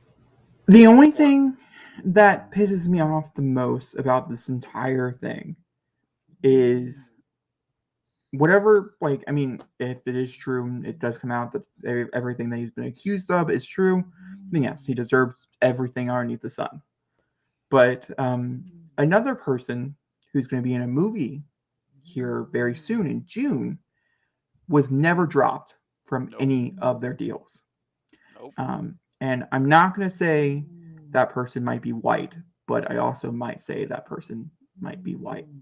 That's all. Let's move on to Wicked. Because I think it's something to think about. Because why come at Jonathan Majors to... Yeah, no, I completely agree. I've talked about it to people at work, and I've thought about it in my head. It makes no sense. Why would you... Why is everybody being so hard on this when the other person, in my opinion, has done more egregious things than he has, and no one said a word to him?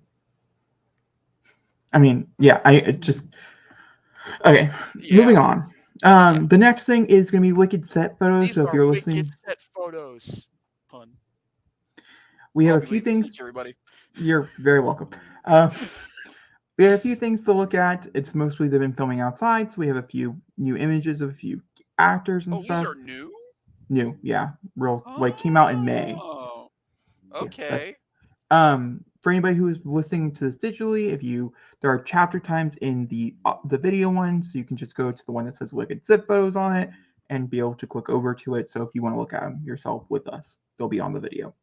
I just want to shout that out before we jump into it. All right. Do you want to do that one or down here? Wow. Which one? So I'll zoom in. Don't worry. I got you. That's gorgeous. Okay. I won't, Holy but I could. crap. Can probably open image and new tab. There we go. Oh my god. Shut the front. Wow. Much better first image. She looks great. And again, they are committing to practical sets, and that's fucking amazing. So I mean, look at this. You can see that even expands even further and stuff out. But are you kidding? That's Munchkin Land. That is Munchkin Land. cool is that? Again, I bring up Dungeons and Dragons because of practicality. It's incredible what they can do. Is that Michelle Yeoh? That is Michelle Yeoh. If she sings, I will lose it. She will sing. Oh my, this woman can do anything. I wonder who she's playing. I don't know who she's playing, to be honest with you. Well, that can't be Elphaba's mother. Stepmother, maybe? Maybe. Are there any new pictures of Elphaba at all? I don't know how good this is. It's something. She's definitely green. Yeah. Obviously not. They got that. She's green. Not as good of quality and stuff. So how do you think part 1's going to end? I think it's going to end with Defying Gravity. It's definitely Defying Gravity is definitely in it because they heard a snippet of Symphony of Ervo singing the song at CinemaCon. If that's how they end part 1, this is a Dune level part 1 type ending. Okay, so there's one other person that these look fantastic. Was also part of that scene. And that would be Jonathan Bailey, who is playing the prince.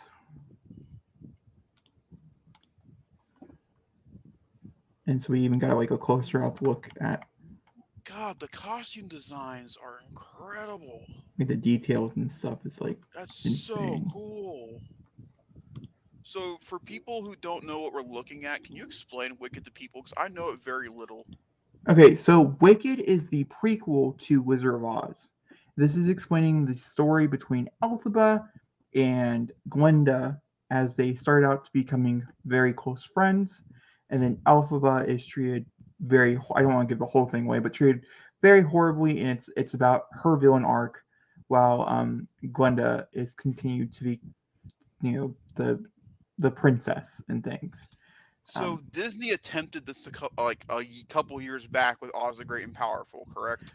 Kinda. They attempted the best that they could, but like it's in spades horrible. I like that movie, by the way. I think that movie's a lot of fun. It's a lot of fun, but it's nothing Mila like the Kunis actual. does a great job in that movie. I like her a Yeah, lot as she the has Wicked Witch. A few things where it looks really good, but yeah, those were these the look fantastic. But I thought they looked like. They look fantastic. She looks great. And you all come down to the acting, the script, and things under those lines. Obviously, visually. Do you think that picture of Glinda is popular? No, popular. Is a sleepover scene, isn't it, between her and Elphaba? Yes, that Elphaba will be very much in that. That's very early on, they'll be very early on in the movie before she even goes to Munchkinland. I'm curious to see if they're following just directly the Broadway play or the novel, because the Broadway play decided to take liberties with the novel to change things up. So I'm curious to see which one they're going to be mostly more close to. Can this movie be 2 parts? Like, does it make sense to be a 2-parter? The Broadway play is 5 hours or 4.5 hours long. It's one of the longest Broadway musicals on Broadway. So yes. Okay, I was curious. There is enough music, I should say, for 2 parts. The book, I think, is like 680 pages or something like that. So if you split that down the middle, it would make 300 pages roughly each. Yeah, there's definitely story there. That looks really good. I'm very impressed with that. That looks really, really good. But I just thought she looked gorgeous. I mean, and also like all the silk work and stuff that they did. I know. Again, 9 million tulips. So, like, even if the movie isn't really well received, it should still be somewhat of an Oscar contender. Oh, because... for sure. Now, would Defying Gravity count for original song or no? Because it's part of a Broadway play. Will not, because it is a part of a Broadway play. That's a darn shame. Because if she gives it her all, man, I mean, that's the moment I think everybody's excited to see what they're going to do. You know they're going to use that song in the trailer when they drop the trailer for it. Yes. It'll be that one for sure. Okay. If you want to, if anybody's never seen The Wicked play, I highly recommend looking up Defying Gravity from oh god, Adina Menzel from when they performed it at the Tonys for the first time. It's a performance you will not forget. She does such a good job. Her and Kristen Chenoweth, so good. All right. Oh, nope. Sorry. Wrong thing. Okay. Godzilla and Kong. Zachary wanted me to make sure I mentioned Kong. Um, Yeah, is Godzilla coming. and Kong: A New Empire. The New Empire is what it's called, and it is going to be obviously done by Legendary Pictures. And And it Wingard's coming back is, to direct it. yes, Wingard's coming back to direct it, and the film stars are Dan Stevens, Rebecca Hall, Bradley Tyree Henry, and Kaylee Hottie. The last three are coming back from Godzilla vs Kong. Versus Kong. Dan Stevens is the new lead, and So are they dropping Millie Bobby Brown's character altogether then? yes, Millie Bobby Brown and that entire side cast are not coming back. That's fine. Yeah, I mean, I don't. Here's the thing: I don't think there's anything else you could do with them. I think this is just about all. The only reason I would want her to be there because she has a connection to Godzilla, and she was kind of the human anchor for Godzilla, whereas the little girl was the anchor for Kong. So I think having them there together made sense. But now that Kong and Godzilla are allies, they really don't need that. There's not a lot to go off of the trailer. It's just a guy sitting on a throne with two skulls in front of him of Godzilla and Kong, and it looks like another ape. I'm thinking it's Kong's dad, and we find out that his race of apes survived, and they don't like the fact that Kong is friends with a reptile. I do have a plot synopsis if you want me to read it to you. How close was I? I'm not sure. To be honest with you, I was going to read you the date. This will be March 15th of 2024. So once again, we're having another Man, March, killing March it. movie. So once again, I would like to mention this is on Wikipedia that I am on.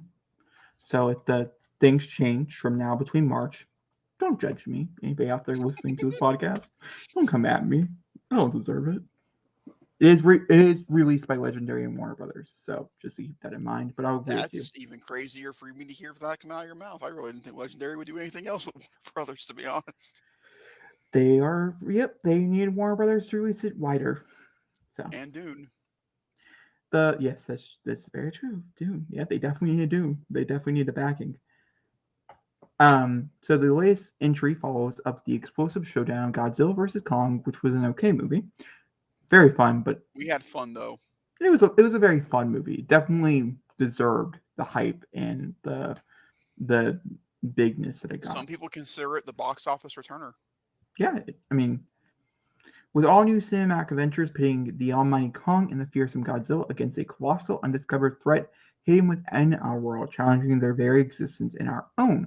The epic new film will delve further into the histories of these titans, their origins, and the mysteries of Skull Island and beyond, while uncovering the mythic battle that helped forge these extraordinary beings and tie them to humankind forever.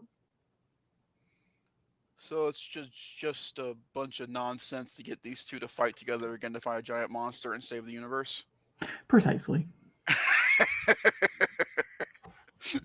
It sounds like a lot of fun. I'm excited. I love Godzilla vs Kong. It's a great fun popcorn corn flick movie. The fights between Godzilla and Kong, Jacob can agree, are fucking amazing to watch. The Tokyo fight, shut the front door. It's so good. It kind of makes me So want to rewatch it. I know, right? Like I just want to watch the fight again. It's so good. When he uses the freaking axe as a shield and then jumps from the it's so the final fight with Mecha Godzilla, so good. It's a lot of fun. Highly recommend. Yeah, no, I'm I honestly definitely. shocked. I'm honestly shocked they're getting a sequel. Well, it's because it did end up breaking even. It ended up making 460 million worldwide, and it needed to make 330, and so that's the reason why. Do you think they'll keep the budget the same way just in case they want to make it even again, or do you think they'll up it? No, I definitely think you should keep it the same, if not lower it. Just Just, get guys, just just get guys in because. rubber suits. Don't CGI in any monsters. Just get them all in. Just do micro sets with guys in suits. Okay, let's move How on nuts because would that be? What a way to go back. They, they reveal the first trailer, and it's just Godzilla walking around as a human, like, I'm like, did Toho do this movie? Okay, so Buddy. I wanted to very quickly talk about Gladiator 2 because we had some casting announcements, and this will come out for November of next year. This is also directed by Ridley Scott. He is coming back to it. Pretty sure the original writer is also coming back to write it. Do we need this? This one follows Lucius, the son of Maximus, and La Lucilla after Maximus' death. Sorry for spoilers, but like it's Gladiator. If you don't fucking know, I can't fucking help you. That's your problem. It's a good movie, even if you know. It's still a good movie.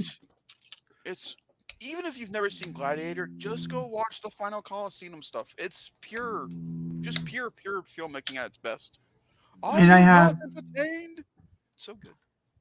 I mean, it's very iconic. If you're listening to a podcast about weekend movie, like monthly news or whatever, you should be watching Gladiator. That's just the moral of the story I have for you. I have a list here. I'm going to read you off some names. It has a pretty good cast to it. And yeah, here we go. Pedro Pascal, Denzel Washington, Connie Nielsen, Paul Mescal, which is the person we just talked about, Joseph Quinn, Desmond Hanzu, Derek Jacobi, Dred Hecknager, Matt Lucas. These are people you don't know. Pierre Mazza, you would know if you saw the face, but you don't know based on the name probably. And May Comaway was pretty sure she's the one from Moon Knight. Yeah, she's Bird Lady. Yeah, Bird Lady. Yeah, that's Toy War 2. In context, it's not really. I'm just calling her Bird Lady. They could really take that any way they want to. You know what? Ignore my name, because you're right. Sorry, everybody. Moon Knight's not long enough. Like she loves birds. Sure, Barry. Sure. Hey, I'm helping you here. So that is the cast. The cast sounds great. Don't get me wrong, but why? I actually think it's I'm gonna be honest with you. I would watch a sequel to Gladiator. But do we need it though? I'm not saying we need it. I just will watch it. I honestly think that we are past sandals and sand. Like this kind of era of filmmaking, I think is kind of it's shown too. Did you just say what I think you just said? Sandals and sand? Yeah, that's right. I'm Anakin from episode 2. Come at me, bro. I hate sand. It gets everywhere. It's cold. My personal opinion on the matter, okay? I have 2 favorite time periods in history. And no, I do not want to live in them. I just like them. For anybody out. Rome and Greece. It is the Gladiator time. So Rome. And well, yeah, but whatever. The Gladiators, specifically that particular time period in history, and then also Old Hollywood. Both were very bad times in history. I understand. I don't want to live in them. Especially for you. But yes. Actually, no. Gladiators, not so much. To be fair, Gladiators, I would be very much living the best life. But Old Hollywood, yeah, no. Bad for Jacob. My point being here, okay, is the simple fact that I will watch anything that has to do with people fighting in an arena that's kind of like Gladiator times. Gladiator 2, which is directly tied into Gladiator. Yeah, I'm there. No doubt. Are you nervous at all that it's Ridley, or are you confident? I just don't care. The cast is too good. But then again, I have been burned. He's also put together a lot of other great casts as well. I said I have been burned. Now I have to say, Moses, anybody? Why the fuck did you have to bring that shit up? Jesus Christ! No, there's just Gary. Oh my God, you did. Am I wrong? Out of all the things, you had to bring up. Oh. Would you rather bring up that one or the car fucker? Oh my God. Oh, sorry. I just happened to think to myself, maybe I should go back and see what all he's directed just to get a good goodbye. Yeah, then you see it. And then you have like bad, bad, bad, bad, bad, bad, bad, bad, bad, bad, good, bad, bad, bad, bad, bad, bad, bad, bad, Hang bad. on. Can I guess real Okay. quick what that good? Can I guess what the good one was real quick? Can I guess it? Is it The Martian? Yeah.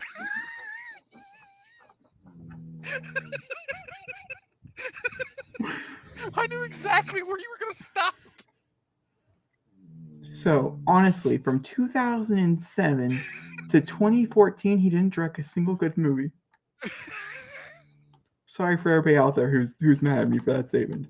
But also from 2001 to 2007, he didn't direct a good movie either.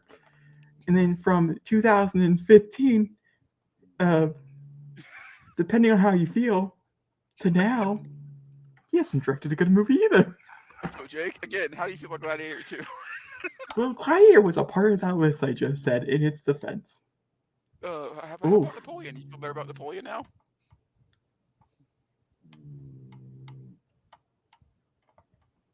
Somehow I forgot he directed Blade Runner. Yeah.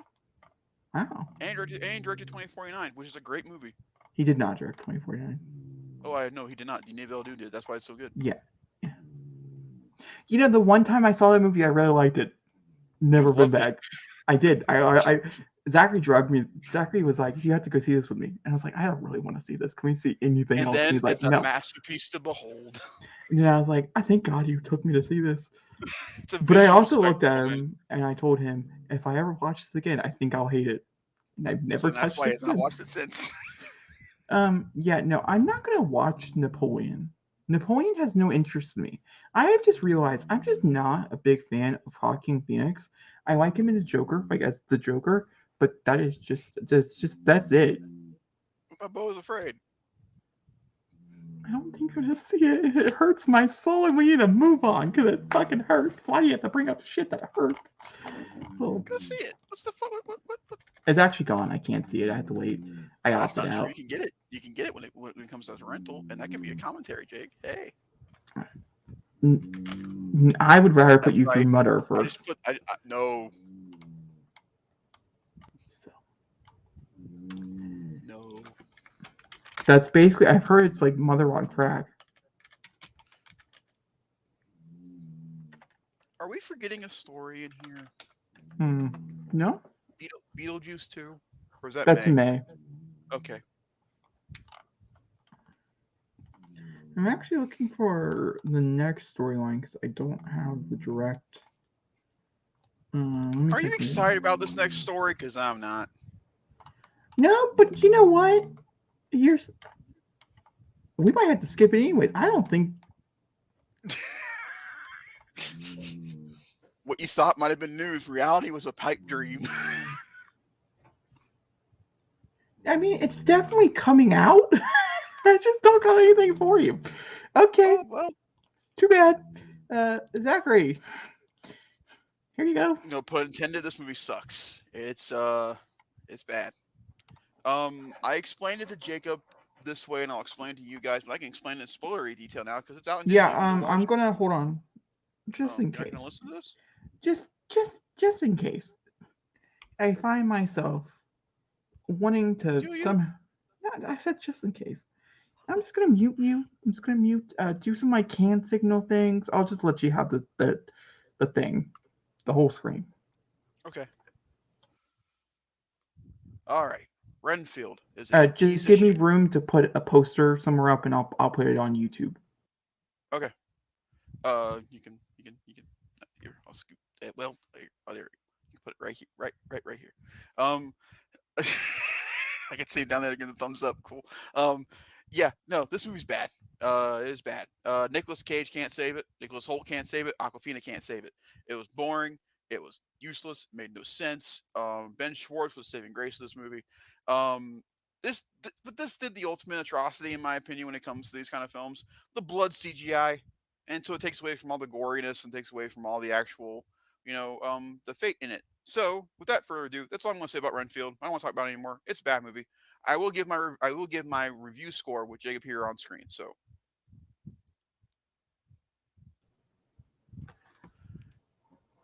It was a short review because I have really not a lot to say for spoilers because I didn't want to talk about spoilers because there's not really a spoiler in this movie.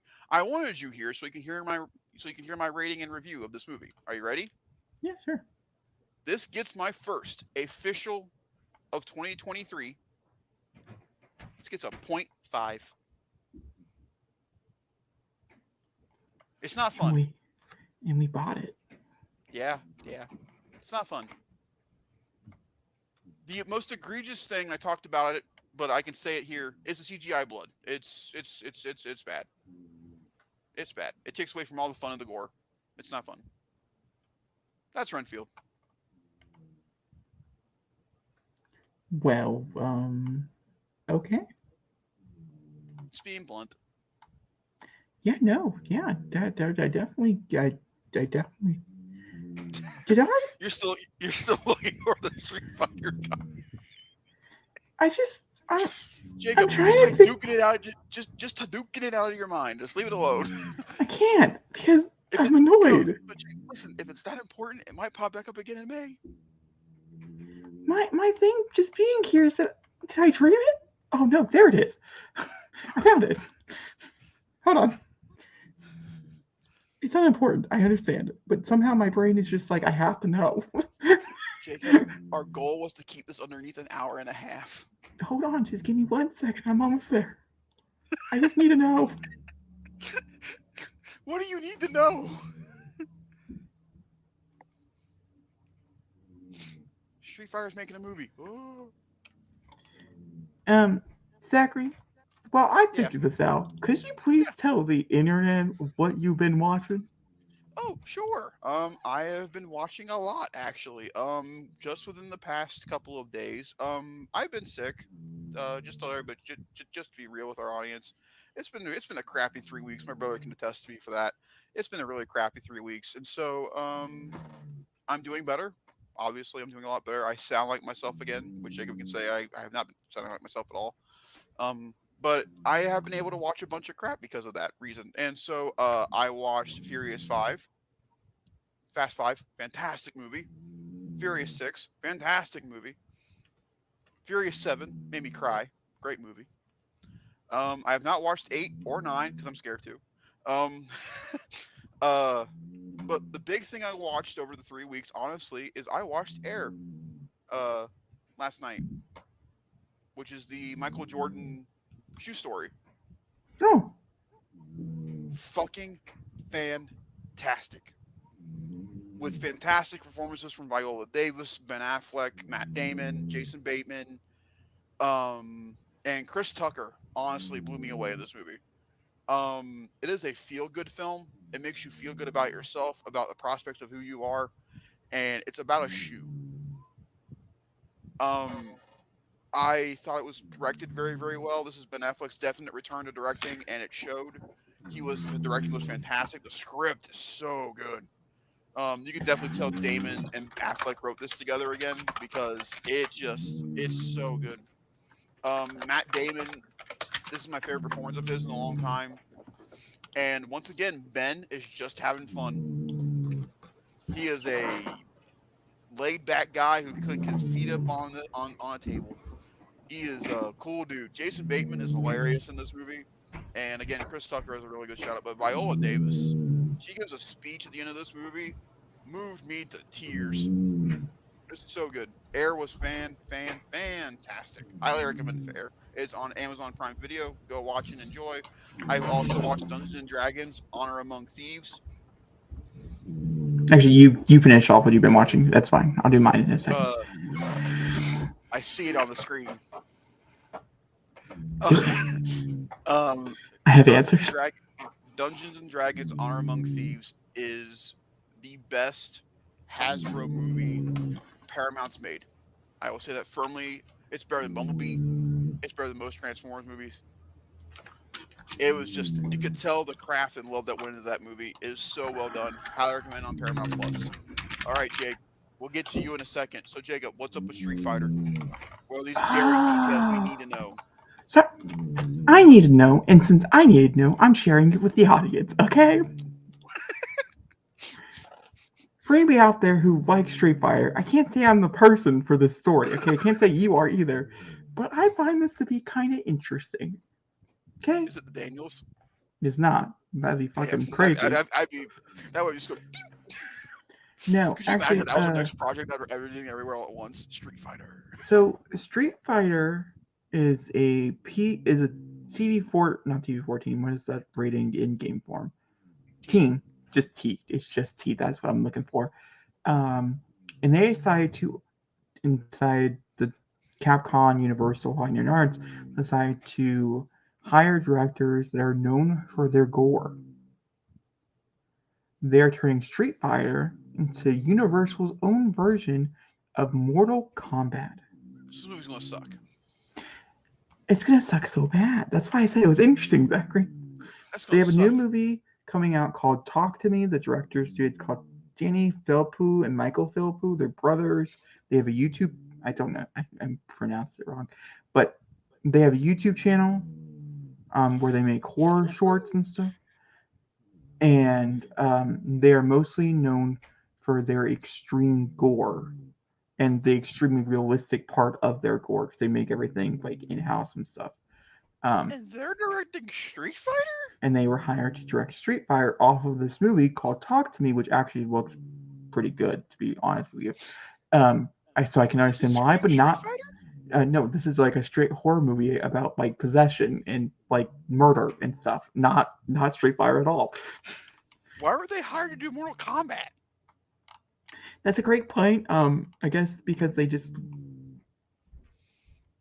Wow. Do Ryu and Ken? Jake's looking at something we can't show online. I'm just a little curious to see what they're known for, and okay, no, not Street Fighter, that's for sure. You can't see Ryu and Ken in those pictures. My opinion here. This is very, very, very much more along the lines of Mortal Kombat, and also very much along the lines of this is what we wanted for fatalities. Hey, they gave us one really good fatality in that movie. Uh-huh. Yeah. Uh-huh.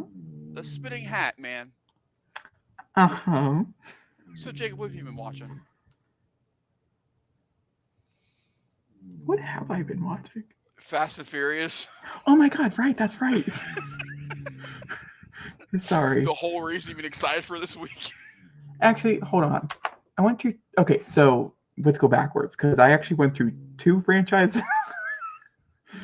So I've been watching The Walking Dead, because, I'm writing a book about zombies. It just goes with the code.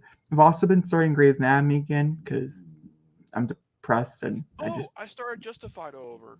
I forgot to mention that. I'm getting ready for Primeval. Show is so good. And so then, movie-wise, I have decided to put my fiance through a bunch of shit. Starting with Guardians, we watched Guardians Galaxy Volume 1, which was so much better than I remembered, and definitely worth the rewatch if anybody hasn't rewatched it in a while. Holds up. Some jokes don't, but most of it does. Sorcery. Guardians Galaxy Volume 2, which was as bad as one would remember. Guardians Galaxy I'm Volume... the opposite. I think it was better on the rewatch. Well, good for you. Can't say the same. And then I also watched Avengers Infinity War. Yet, I have to say, I've seen Avengers Infinity War and Avengers Endgame so many times at this point that I actually don't watch the whole movie anymore. I just skip around to the characters that are important. Because you know what's going on.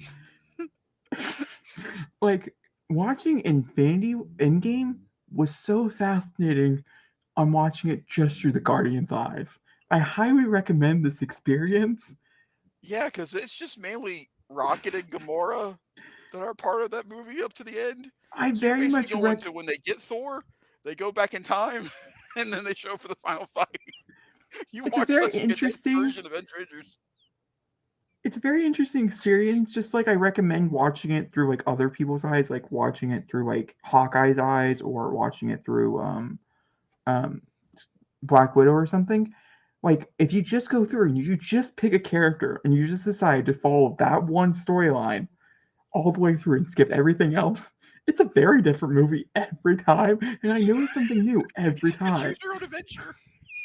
It's honestly, it's pretty good. I do recommend it. So just anybody out there who's like, how I've seen Endgame like 40 times, how can I reinvent it? Just pick a character. And Go follow. for it. It's a little weird, but I promise you. And go through them all. Like start from the first one that they originated in and watch their entire story. And I bet you like it proves why Endgame is still the best MCU movie of all time. Because of the conclusion every single time for all the characters that are involved that get one. It's satisfying every single fucking time with any character. It's a great time. So I do recommend that. I did that. I also saw Guardians Galaxy Volume 3. We'll be officially Oh, reviewing so that did I. coming up. And we both really, really liked it. And that's all we can really say on the matter here. Because, like I said, we'll be talking about it later. I also decided to watch the entirety of the Fast and the Furious franchise saga. But I did it a little differently this time around. I saw them in theaters. You saw 3 of them in theaters, correct? Four. I saw four of them.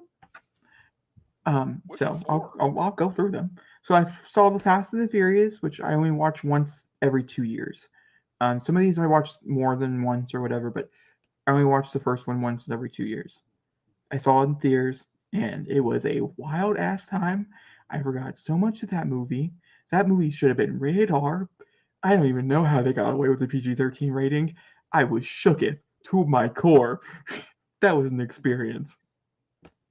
So I saw that one in theaters, which was an amazing experience. I cried a bunch through it because like it's my favorite movie of all time, or one of my favorite movies of all time. Is that your And first time seeing it in theaters too? first time seeing it in theaters. I saw everyone after that in theaters, but that was the first one. I watched Too Fast Too Furious here at home, and it was better than I remembered. So that's nice. You saw Tokyo Drift in theaters, didn't you? Did not see Tokyo Drift in theaters because I had to watch Tokyo Drift after Fast and Furious 6. If I watch it out of timeline order, I just feel awkward, so I can't do it. I watched Fast and Furious number 4 here at home, which was okay. It wasn't my favorite thing in the world, but it was fine. I saw Fast 5 in theaters, but I was extremely stoned when I saw that in theaters, so it's a very vague type of memory. Then I watched Fast and Furious 6 at home, and it truly is one of the worst ones in the franchise. Sorry, not sorry. Then I I saw enjoyed it. that's great for you. Can't say the same. Then I Why saw didn't you like it? sure, I'll talk about a movie that's 10 years old. Sure, Zachary. Let me explain to you. Not everything. I enjoyed parts of it. I just, I think one, um, the plane scene wasn't originally supposed to be in the movie. They added it last minute, and it wasn't necessary. And I think that's all I need. Yep. Also, I really don't It still like. has the best joke. I also really don't like the handling of Letty's character too much Mhm. here. I think that's also another reason why. I saw It, Fast and Furious. Yeah, I know. it, I know. it got a big ass forehead. It's still good. I saw Fast and Furious 7 in theaters. It broke me. I was a floodgate. I have not cried at that movie in the past 3 times that I watched it, but there was something about watching it in theaters. Okay. I saw Fate of the Furious in theaters, Oh. and Uh huh. the extended cut was better, and it really shows. When you watch it in theaters, when you can't watch the extended cut, it just shows. Then I watched Hobbs and Shaw, which is still one of the best Fast and Furious movies, and that just pisses me off to my core to this very day. Like, I don't really love the ending super much, like the third act. Like, I think it falls apart. But those first 2 acts, especially the second act action sequence when they're Was breaking out yeah. of the place, is one of the best action sequences in the entire movie, like in the entire franchise. Oh, I also watched Tokyo Drift. If Tokyo Drift doesn't technically hold up very well because of some of the Hmm. dialogue and things like that, but it still has one of the best races. So I do recommend watching the ending of Tokyo Drift because the mountain race is still one of the best things that's ever been filmed. Also, the swivel car. It still pisses me off no one uses it. Maybe it's too expensive. I don't know, but it's worth it. Get the swivel car. Then I watched F9. We're gonna move on. I was fucking Zachary. You don't Oh, I know. understand. I was so hopeful. I have not seen it since we watched it here at the house when I bought it, Yeah. and I was like, no, this is still as bad as I remembered. That's great. It's solidified as my least favorite Fast and the Furious movie, which makes me sad. And it's all because they go to space. No, it's Han. It is Han. It just makes no fucking sense, and it pisses me off even more every time I see it. Is I it like, nice seeing him? Is it nice seeing him in Fast yes, X? I Though? like the fact that he's back. It's not the problem. It's how they do it is the problem. Okay. Then I just went and saw Fast X to conclude this whole entire franchise run. Well, kinda, and that was everything. That was per. I'll talk to you about that in next month as well.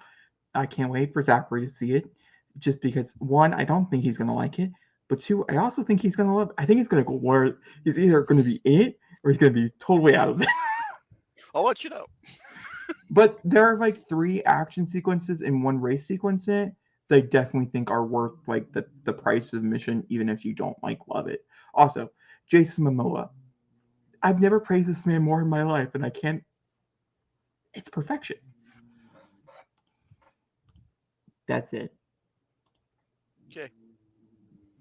All right, and we don't have movie commentaries to talk about. We'll talk about them when we come back for June. And approve, disapprove will come back in for the May And one as well. yeah, because Hopefully. for June's Yeah. because well, We're already through May, and the we're only May thing left to 20th. watch. Yeah. We The have last the thing to Little watch Mermaid. Zachary, Here, how you? we can do it real quick. Little Mermaid, Jacob, approve or disapprove? Okay, there we go. May's done. Okay. Good time. Well, you know what? You went underneath an hour and a half. We got underneath 2 hours. I'll take that. All right, Zachary, go ahead and give me your outro. As always, thank you very much for rating, and subscribing, and hit the notification bell and hit that comment section. Let us know what your favorite story out of both podcasts were for the month of April. What was your story that really agitated you? You really, really enjoyed, or made you wonder why make those decisions? Zaslav. Anyway, as always, we will see you in the next videos and or podcasts. Make sure to check out Jago's trailer reactions and our movie reviews from this podcast. Will show up on the YouTube channel as well. That way you guys can get those whenever you guys need them. And we will see you in the next one. Goodbye, y'all. And hold on before he does the song.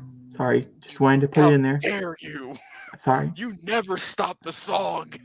I'm sorry. I just want to put it out there for anybody who is listening.